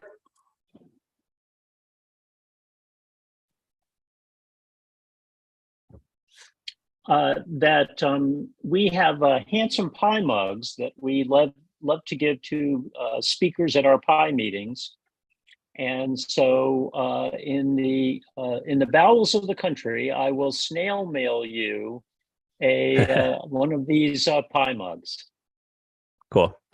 I think I already exposed briefly my address, but I will send it to you. Yeah, send it to Thank Jonathan. Send to you. Yes. I used to be based out in Oceanside. It moved away to South Dakota before South Dakota, yeah. Out in Oceanside. Can you tell us that? Can you tell us that quick story, Adam? The move to South Dakota? Yeah. Mostly prompted just by wanting, well, a lot prompted by being 51 this year and looking at wanting to retire someday and working for a company that works full remote. So that enabled my ability to move wherever I wanted. And really trying to get to a place where I could have a little more financial freedom. California is beautiful. San Diego area is where I was, and the weather cannot be beat. But overall, it's an expensive place to live. Let's just say that. So, I wanted to move to a place a little bit more affordable, near the outdoors, kind of centrally located. My wife and I think when we retire, want to kind of travel the country and go out. We really like history and want to visit a lot of the historical places on the East Coast and things like that, having both of us grown up in California area our entire lives. So we've kind of explored out there. We want to explore some other areas of the country eventually. And again, it's just more affordable to live here. Again, California is beautiful, but it is expensive. Yeah. Well, welcome to a place that has seasons again. Right. Yes. Oceanside is very nice. We used to live in Southern also, and as I said, maybe someday one of the Apple's releases, as they move down the coast from Ventura, they may get to Oceanside and have an Oceanside release. Be interesting. We'll have to see. Yeah, but we love it here so far. Really, really enjoying it. Do Pi members have any other questions for Adam? Okay, Aaron. Aaron Davis. Hey, Adam. Thanks so much for spending your morning with us. We really appreciate it, and congratulations on your show's success. I've always wondered if there is a community or a brotherhood between the Apple podcast elite like yourself and Groover and Rene Ritchie. Do you guys know each other? Do you share tips and tricks for increasing production value, or is there competition, or how does that dynamic work? If you don't, or co-opetition. The dynamic is amazing. I do know Rene Ritchie. I've met him a few times. I've met John Gruber a few times. I wouldn't say they're as close in we kind of have a little Mac podcast or Apple podcast community that involves like Allison Sheridan and he's no longer here in podcasting. He's here, but no longer in podcasting. Victor Cahiao, Ken Ray, David Sparks, all the guys over at British Tech Network. So Ewan Rankin, there is a pretty close knit Apple podcasting community. There's little kind of pockets of groups, usually based around different podcast networks. But overall, it's the Apple community, right? I mean, what you're experiencing here it's just an extension of that, and it really is great. Everybody supports each other. I don't think there's really I've never felt any competition or animosity or anything like that. It's a really great community. Podcasting in general, I don't think, at least at the independent podcast level, I can't speak for, the big networks and the guys that are really trying to get out there and just get a lot of money for it. But, at my level, the immediate group that I'm in, it's a wonderful community. It's a great question. Thanks. That's really great to hear. I actually had a second question, if you don't mind. I've been noticing that your audio sounds so good, which obviously is a critical tool of the trade for you, right?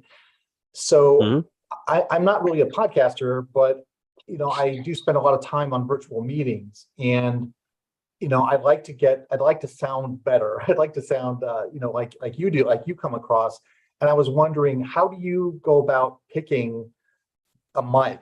Do you follow recommendations from peers? Do you do your own research? I looked up your mic, and it seems like it's about $100, $120 on the internet. Yep. And one of my friends uses one. It's called a Xingyu. I don't know if you've heard of that. Xingyu BM800, and his sounds great, but it's only like $30. So I'm just wondering, how the hell do you choose your kit? A lot has to do with what kind of an environment you're in. how you can soundproof. The other thing is it's really personal, so that makes it tricky. Because different mics are going to sound even different for different voices, for different tones and things like that. So that's the hard part. This mic that I'm using now, I actually is the one of the ones I almost started with. So after that USB microphone, when I realized I was going to continue podcasting, I wanted to get, some kind of better mic, but I only had about $100 budget. So, I mean, a lot of podcast guys use things like the Rode Podcaster or the Heil PR40, which I think is what like Leo Laporte and those guys use. And, those are $400-500 microphones. So there's like a whole range. But the good news is, I mean, I think you're spot on that, nowadays you can get a really good USB microphone for podcasting for probably about $30 to $50, and it's going to sound great. The one recommendation I will give you is there generally tends to be two categories. There's condenser microphones, which is what like I'm using, and there's dynamic microphones. If you're in a space where you cannot really control the room noise, so I mentioned I have that mic preamp processor. One of the big things on that it does is it allows me to set some like noise gates and things like that to enhance the audio a little bit. If you're not going to have that and you're in a room that might be echoey or where you really can't control external noise, a dynamic microphone is going to be probably better for you than a studio condenser, because the studio condenser like I'm using, it will pick up every sound and bit of noise that's in this room. So I'm even struggling with that now because I moved to this new studio space and it's a lot bigger. So you might be able to hear there's room echo in this room that I need to put some dampening material up. I'm actually using a filter in GarageBand to get around it temporarily. So I'm doing some stuff in software, but yeah. And I'm actually looking at maybe moving to a dynamic microphone for that reason. Thank you. That's so helpful. And as far as the software, if you go up to Logic, would you have additional software filters and tools to help with that, or is it more the hardware? Probably. I've been a hardware person since the beginning. A friend got me onto these DBX things. This DBX processor, I want to say it's about $200-300. I can't remember what it is, but it's just got all of this, extra bells and whistles and stuff like that. And you can do all of that in software. I probably could do it cheaper in software. It used to be an issue back in the day with processing power. So if you had a lot of filters and things that you needed to run, obviously you needed a lot of RAM and you need a lot of resources. Obviously now with, M series processors and unified memory and all these other things, like that's become way less of an issue. So you can do a lot more in software now, and it's not really a problem. And it's probably generally a cheaper way to go if you want to enhance your sound. So like plugins and filters, but a lot of those also work for GarageBand. So yeah, if you want Logic, I don't want to learn a whole other software, and I know GarageBand inside and out, and it just works for my workflow. But yeah. Thanks, Adam. Fan of the show. Great questions too. Thank you. All right. Anybody else have some questions? Raise a hand. About shortcuts or podcasting?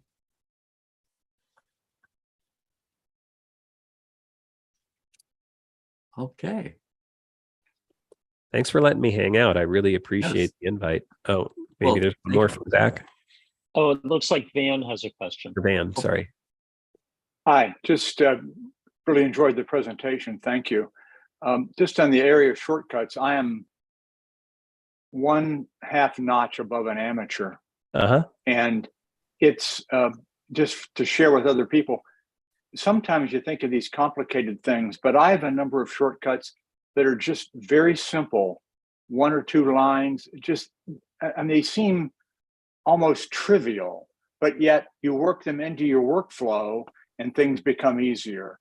For example, just as an example, I have 3 separate shortcuts, which I actually also combined into one if I wanted to, 3 separate shortcuts that are pinned to my menu bar that allow me to change the format of a screenshot.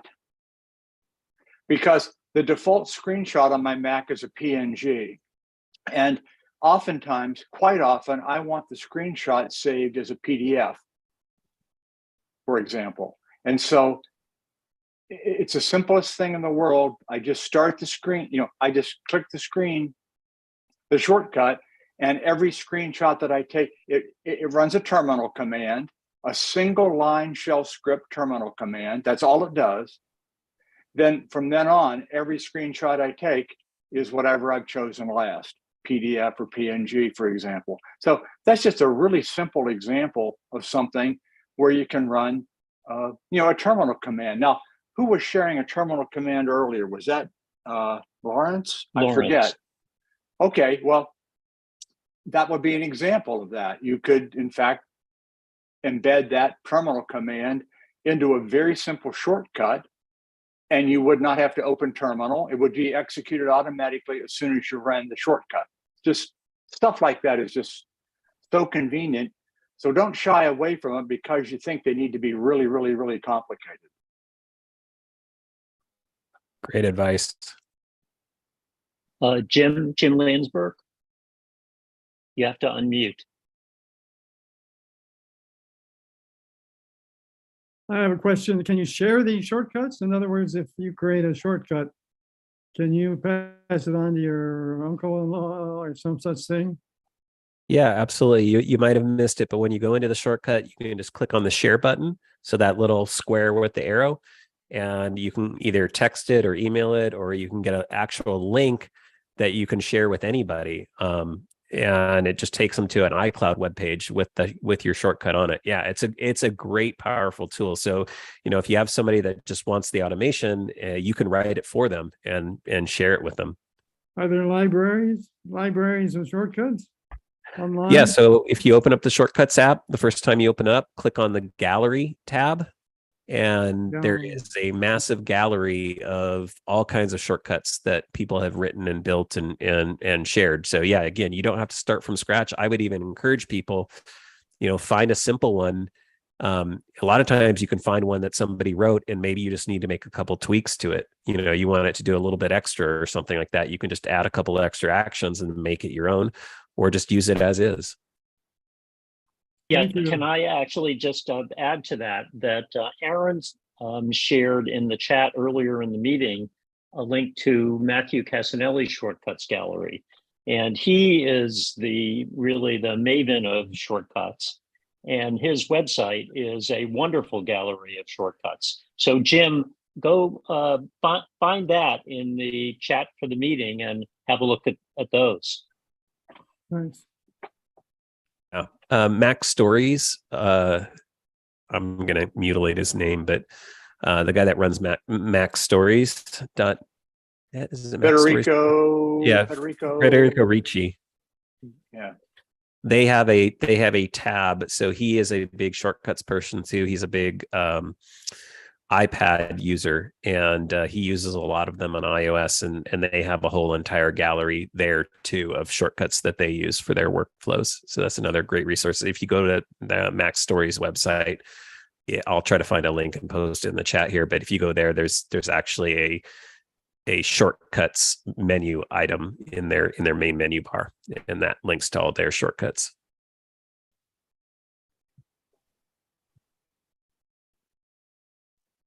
And as we create them here, we'll try to create a location where people can get the shortcuts. And on Wednesdays, that's one of the topics that Ralph discusses is shortcuts. That's part of the automation SIG on alternating weeks between Unix one week and automation the next week on Wednesdays.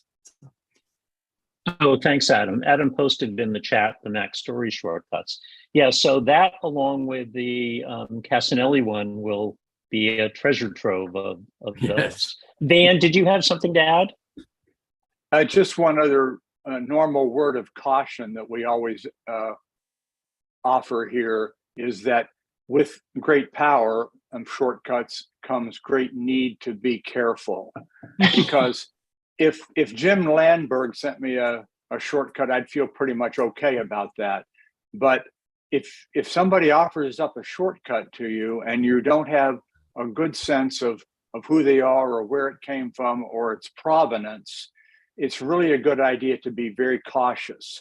And one of the great things about a shortcut is you can open it up and you can look at it you can exactly examine the steps, just as Adam took us through, and you can make sure that as best you can tell, it's not doing anything nefarious or not doing anything that you would not want it to do on your system. So not likely something that most of us would run into, but it's just like somebody offering you an executable file to run in one sense. So it pays to be cautious if you don't know the source. Yeah, that's really great advice. Yeah, if you're using shortcuts you find somewhere, even more, if you get a random text from somebody you don't know saying run this shortcut, yeah, you want to, all the normal things about running any kind of program on your Mac apply, right? If you wouldn't run a program from that person that they sent you, or open a zip file or an email attachment, you probably shouldn't be running their shortcut either. And that said, the operating system, and you'll even find this when you build your own shortcuts, certain actions, it will require you to give the shortcut permissions. So again, the first time you're trying to access your file system, so if you add an action that says, hey, access these files, it will make you approve that. So a lot of the normal controls that would be built in for any other app are also built into shortcuts. But again, I would be leery. I mean, don't rely on just that, rely on your own common sense and knowledge as well. Okay. Thank you there. Anyone else have a question?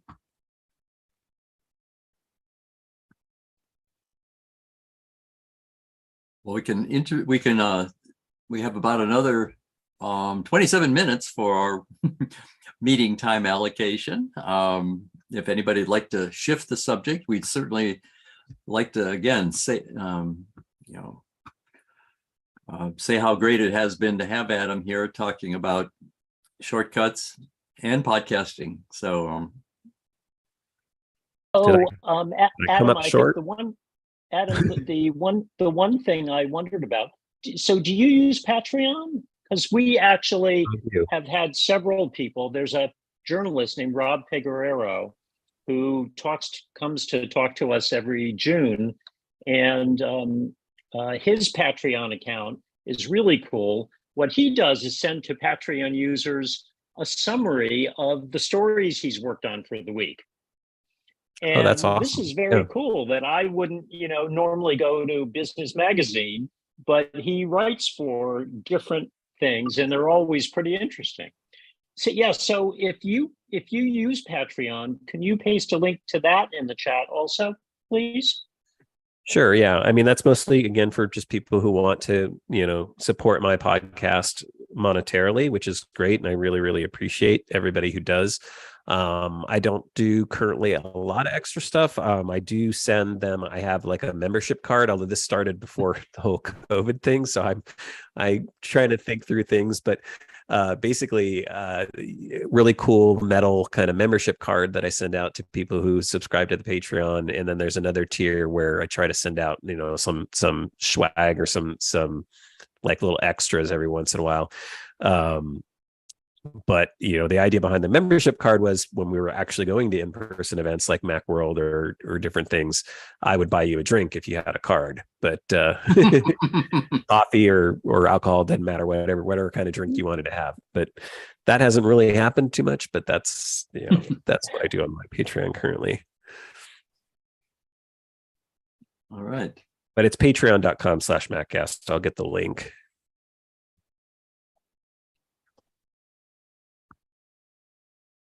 Lawrence. I am happy to talk about anything else, or if anybody has other questions. Looks like Lawrence has a question or comment. Lawrence? Two things. One is talking about shortcuts, and the other one is talking about security.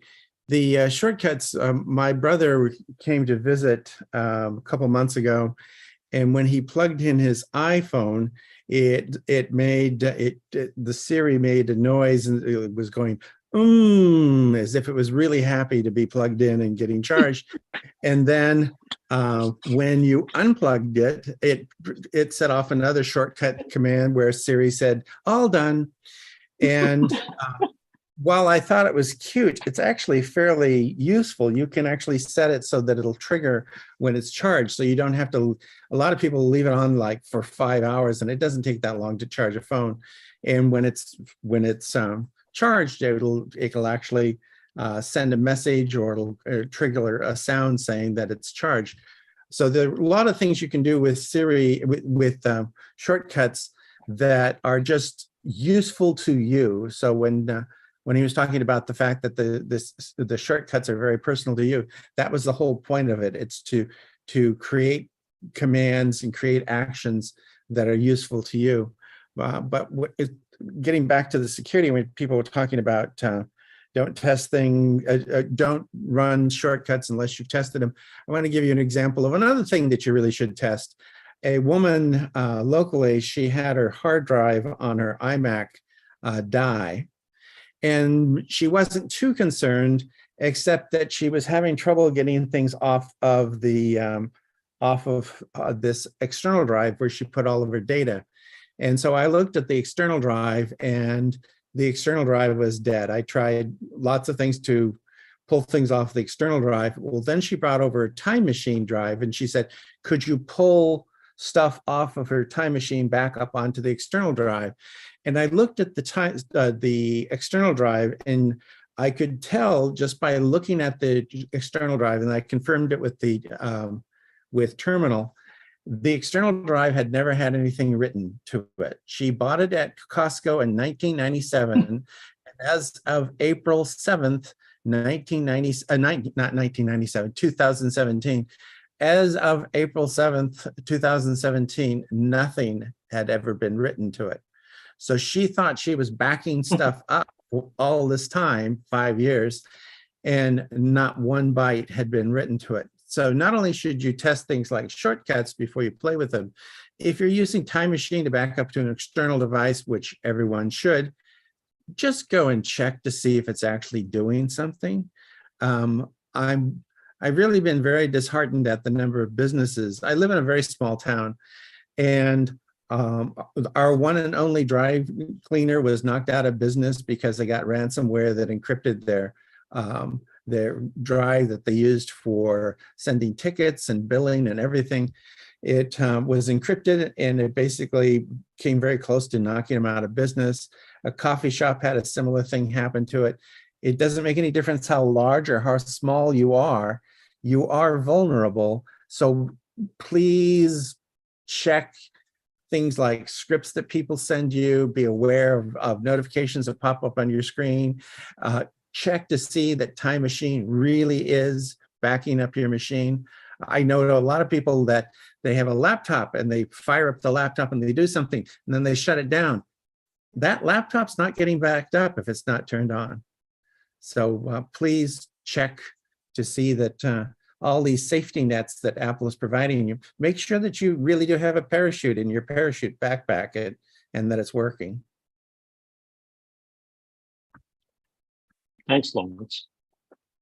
He mentioned my daughter uses that iPhone shortcut as well, like for her iPhone. So, because she's constantly using up the battery, so I think she has it say "I'm hungry" when the battery gets low. Does the same thing. Thank you when it gets charged, plugged in, or whatever. It's silly but fun. She likes it.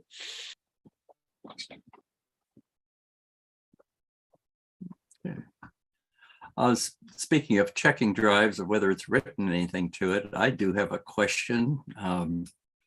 Bruce Brown, our hardware guru, is not here, but I'm sure somebody knows the answer to it.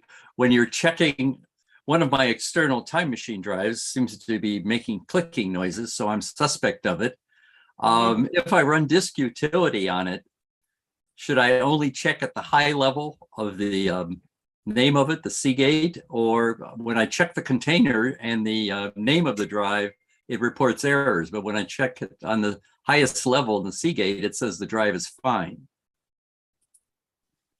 Anybody know whether disk utility can go down a lower level than the highest level? Yes, it can. When it does it at the highest level, it's looking at the chip that's on the drive, and the chip says how many it gives a diagnostic based upon what the chip is aware of. But if you've had a hard drive crash, a head crash, which is what that clicking noise sounds like, now that's at a lower level and the chip may or may not be aware of that. So if you're having a clicking sound and it's coming up with an error in disk utility, I would think that deserves a lot of attention.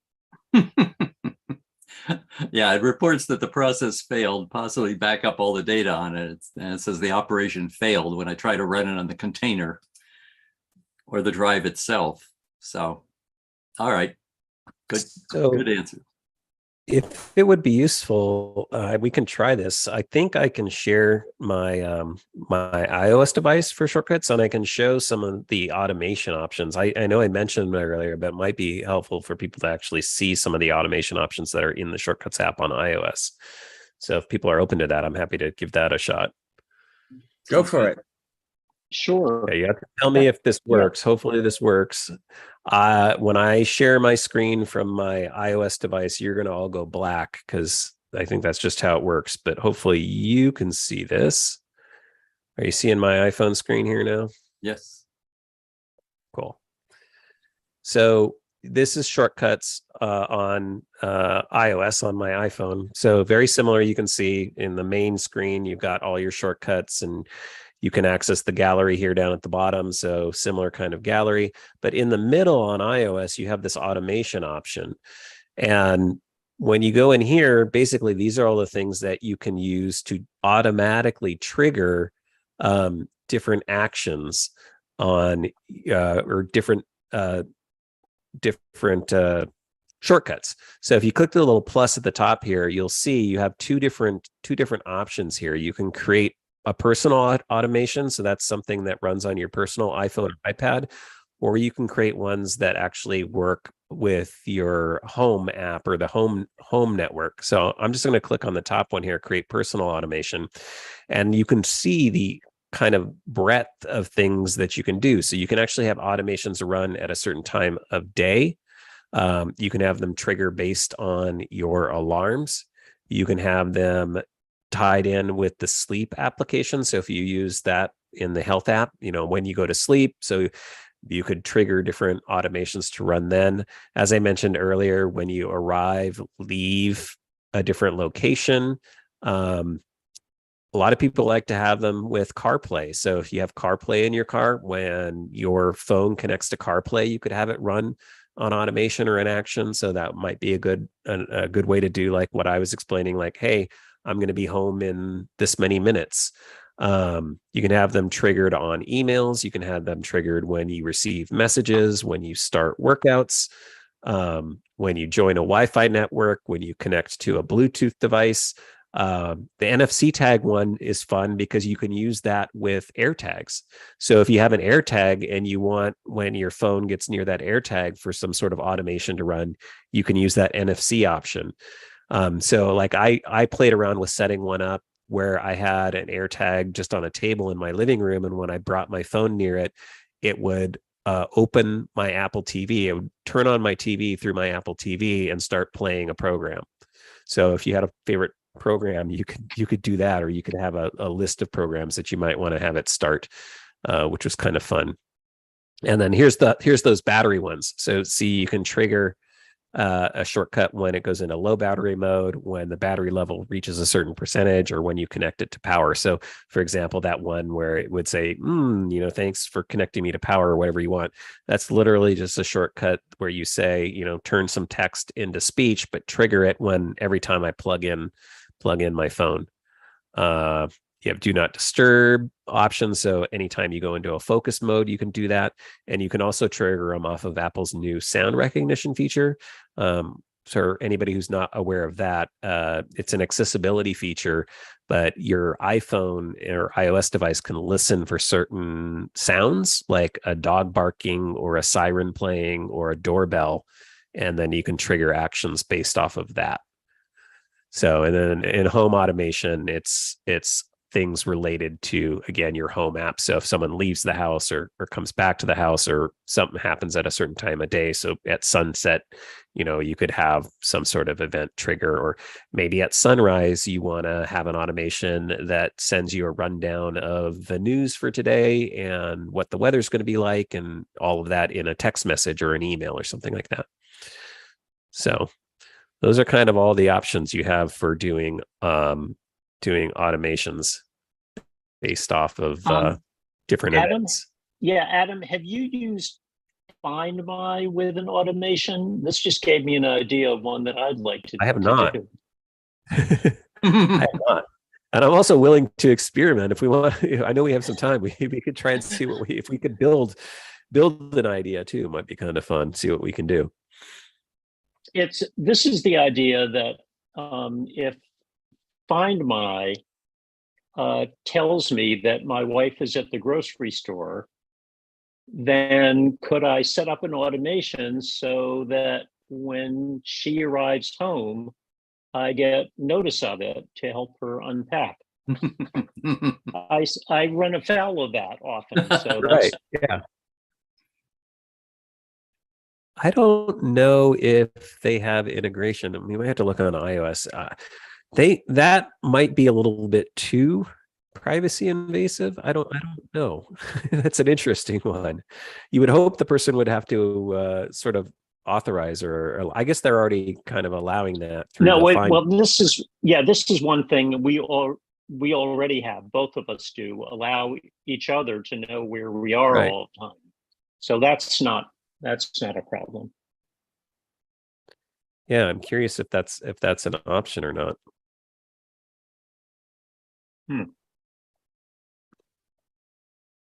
I've never looked for an action related to the Find My app. Just try to see if that's even in there. But it did have something about when a person arrives home. So if yeah, she went to the grocery store, when she arrives home, you could. But it's I thought that was for me, the person setting up the shortcut. No, it could be any person in your family group inside the Home app. So if you use the Home app, and you can set up family members within the Home app. Yeah, and it triggers, I think, based on when their devices come within, your home network. So that would probably be the way to handle that. It'd be nice if you could get notified 5 minutes before that, or a few minutes before that. But okay, thanks. Jonathan, this is Van. This is probably not an answer, but if you're on iOS and you search for Find My, the one item that popped up on my screen, and I've never used this in a shortcut, but it's interesting because the item that popped up as a choice for me in the Find My app in shortcuts is show the location of Anne's iPhone 11 Pro. Now, Anne is my wife. Interesting. So now I'm not sure, I haven't set this up, but I'm not sure what else that would allow me to do, but it looks as though I can drag that into a shortcut and get the location, and then presumably do some other things with that location.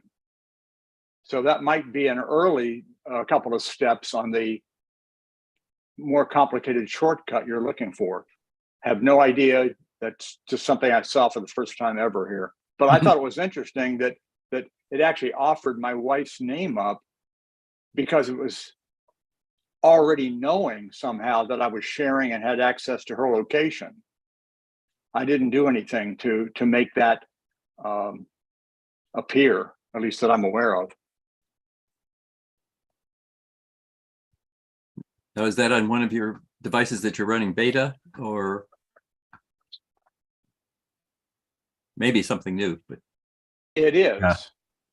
I'm not point, finding that either. So that might be a new feature. Oh, may have okay. just uncovered a new one. Well, there you go. There may be another. I'm just looking for a way to get Jonathan to go into the betas, and he's not going to do it. But. I'm getting close to wanting to. So, Well, so that's interesting. We'll have to check that because that might be an iOS 16 thing. Well, we'll have to tag this one for future to come back to. yeah. But it certainly shows the power of shortcuts. I mean, the shortcuts have a lot of things they can do for us. I think when they first came out, Gabe Goldberg wanted to do something very much like you were showing us, Adam, that you could check the phone for what its percentage was, and the capability was there. He just wanted to be warned, advised that the phone was going low and that he needed to plug it in, because he didn't usually plug it in overnight until it got low, and he wanted to be advised of it sooner than later. Yeah. So that could be very helpful. Well, I find that no matter what these things will do, I always want them to do slightly more than they're currently capable of. Right. Yep. We just are so insatiable. We were on a vacation just recently, and I don't know about how to set the distance for it, but part of the Find My, we'd leave to drive away, and about 2 miles down the road, it would always advise me that I left my iPad at home. Well, that was a little too late. I would have liked to have known a little sooner, as soon as I pulled out the driveway instead of 2 miles down the road. But so that was just one of the breaks but it was kind of neat knowing that, oh yeah, I know I left it behind. That's fine. It's not paired with me or not tied to me. So it seems like it's too slow in that circumstance because it occurs frequently. If you were on a road trip and you were only 2 miles down the interstate, you would think that's a great notification. So you definitely, can turn around yes. and go back. Yep. I think I got obfuscated when we were driving home also, because most of the time I was staying and just going somewhere for a trip or a hike or something like that. But as we were driving home from where we were staying with some friends, I had the maps going, and of course the watch was showing that, and suddenly the beep came up, and I didn't know what the beep was because I looked at my watch and it was still showing the mapping instructions. But it actually did end up that we were driving home and I did leave my pad where we were staying. But so the people that were there had to bring it home for me. But that one when I needed it, it didn't work. It was so close. But I think it got overwritten by route instructions, driving home instructions. We have three cameras that are set to activate whenever everyone, quote unquote, everyone is left home. And one of the fascinating things that we just get used to is there's a road, a fairly major road that runs right next to us, not too far away. And so we travel up and down that road a lot doing errands and all of this. So invariably we'll pull out and we'll drive down and we'll get past the park, quarter mile away, half a mile away, and we'll just hear beep, beep, beep. And those are the notifications that we have left the geofence. And then we'll run an errand and we'll come back up and we'll drive back through the road. And the road is within the 385 feet, whatever, geofence. And so it'll go beep, beep, beep. And so it'll connect again as we're driving past. Then we'll go another half mile down, beep, beep, beep, because we've left the geofence. So we happen to be, the smallest geofence happens to include the road that we travel a lot. So it's entertaining.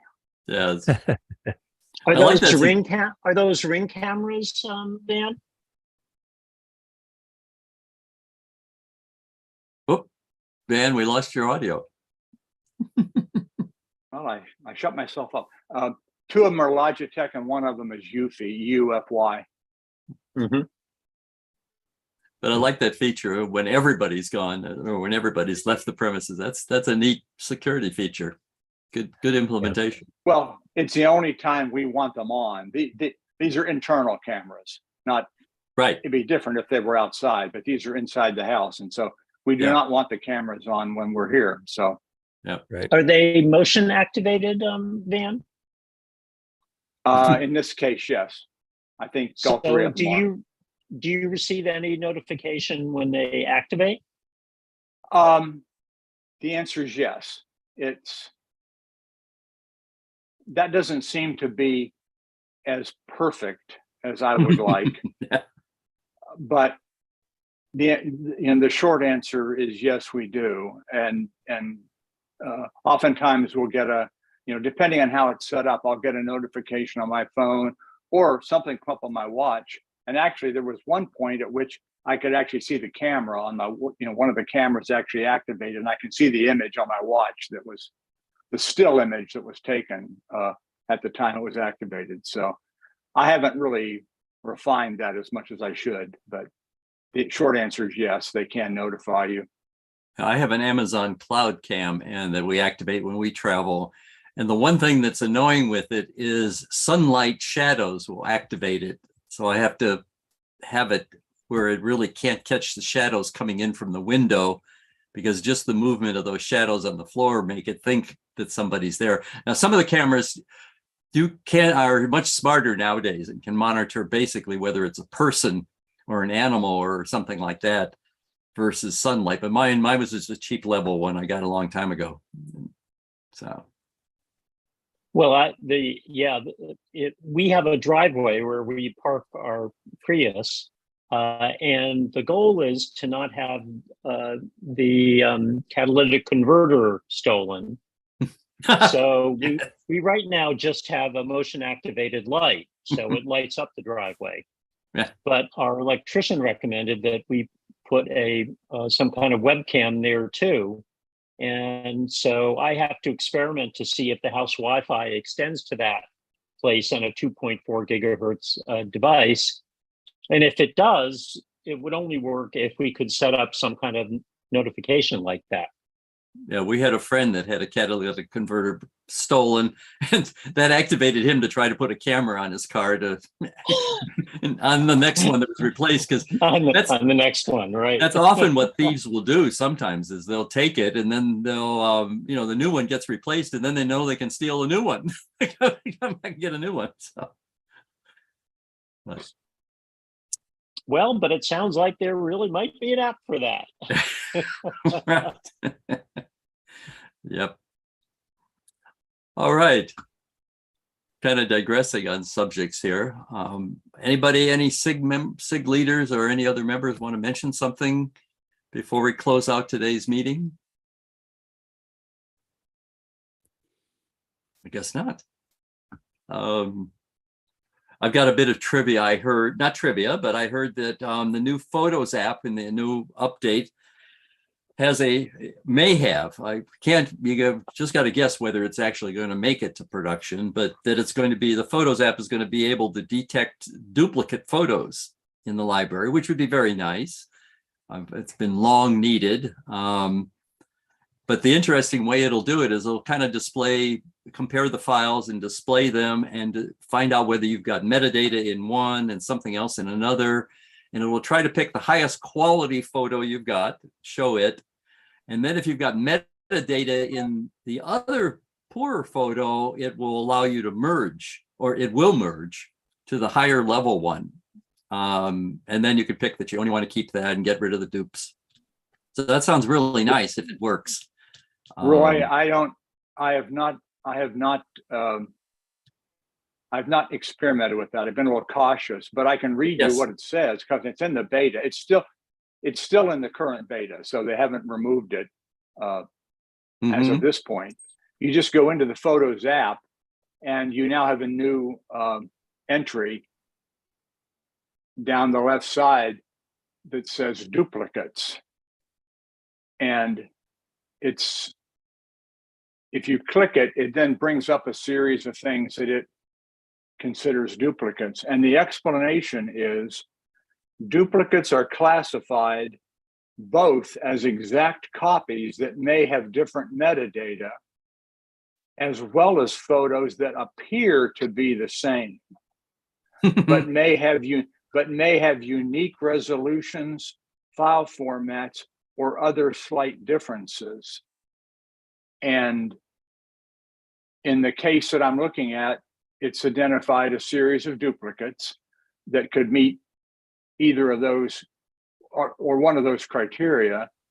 And in my case, I see only two, there's never more than two. So there's two pictures that are side by side. And there's a link that says merge two items and you can merge them. My problem was I wasn't sure what the merge was going to do. So I needed to do some more research. But the short version is it's still in the beta. So that's promising. Yep. So that sounds good. All right. Well, we've reached our closing minutes or closing time. Jonathan, do you have any last words about future meetings? Or Oh, just as I already mentioned, in September, Aaron Davis will present whatever happens in the Apple announcement, and that'll be great. And Gary of MacMost is on our schedule for October, so that'll be a really good meeting also. Okay. Adam, thank you so much. This was just terrific. Oh, you're welcome. Sorry for a little technical foibles, but I think I had a great time. So I really, again, I appreciate one thing that is Mike Emery still here? Yeah, that Mike told me is that apparently, even if you're in a screen share, if you haven't selected the audio and video buttons in the Zoom opening dialog, you can still get to that did you say, Mike, and there's a more button if you're in the screen share? Yeah, if you're the one screen sharing, generally up at the top of the window, there'll be a menu bar going across. The far right selection will either be the ellipses or more. You can click on that, and down near the bottom of that list will be the ability to select sharing your computer audio and video. Thank you. I'm leveling up my Zoom skills. We are always learning about it for sure. And Mike Emery is a great resource. Thanks, Mike. Okay. Yeah, sure. You're welcome. All right. Well, thank you again, Adam. Thank you, everybody else, for a great meeting, great questions, great answers. Go out and have a nice Saturday, and we'll see you at our next meeting. We hope. Okay. Bye, everybody. Thanks, Adam.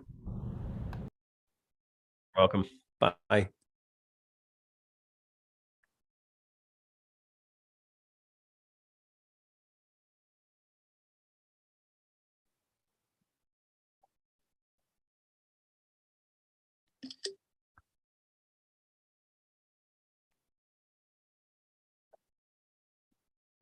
Oh, Adam, did you see Lawrence's chat? He said, technical foibles show you are a human and not a scripted robot. Yep. Very nice. It's still recording, by the way. Oh, yeah. Let's turn off the recording and the YouTube. Yeah. Stop recording.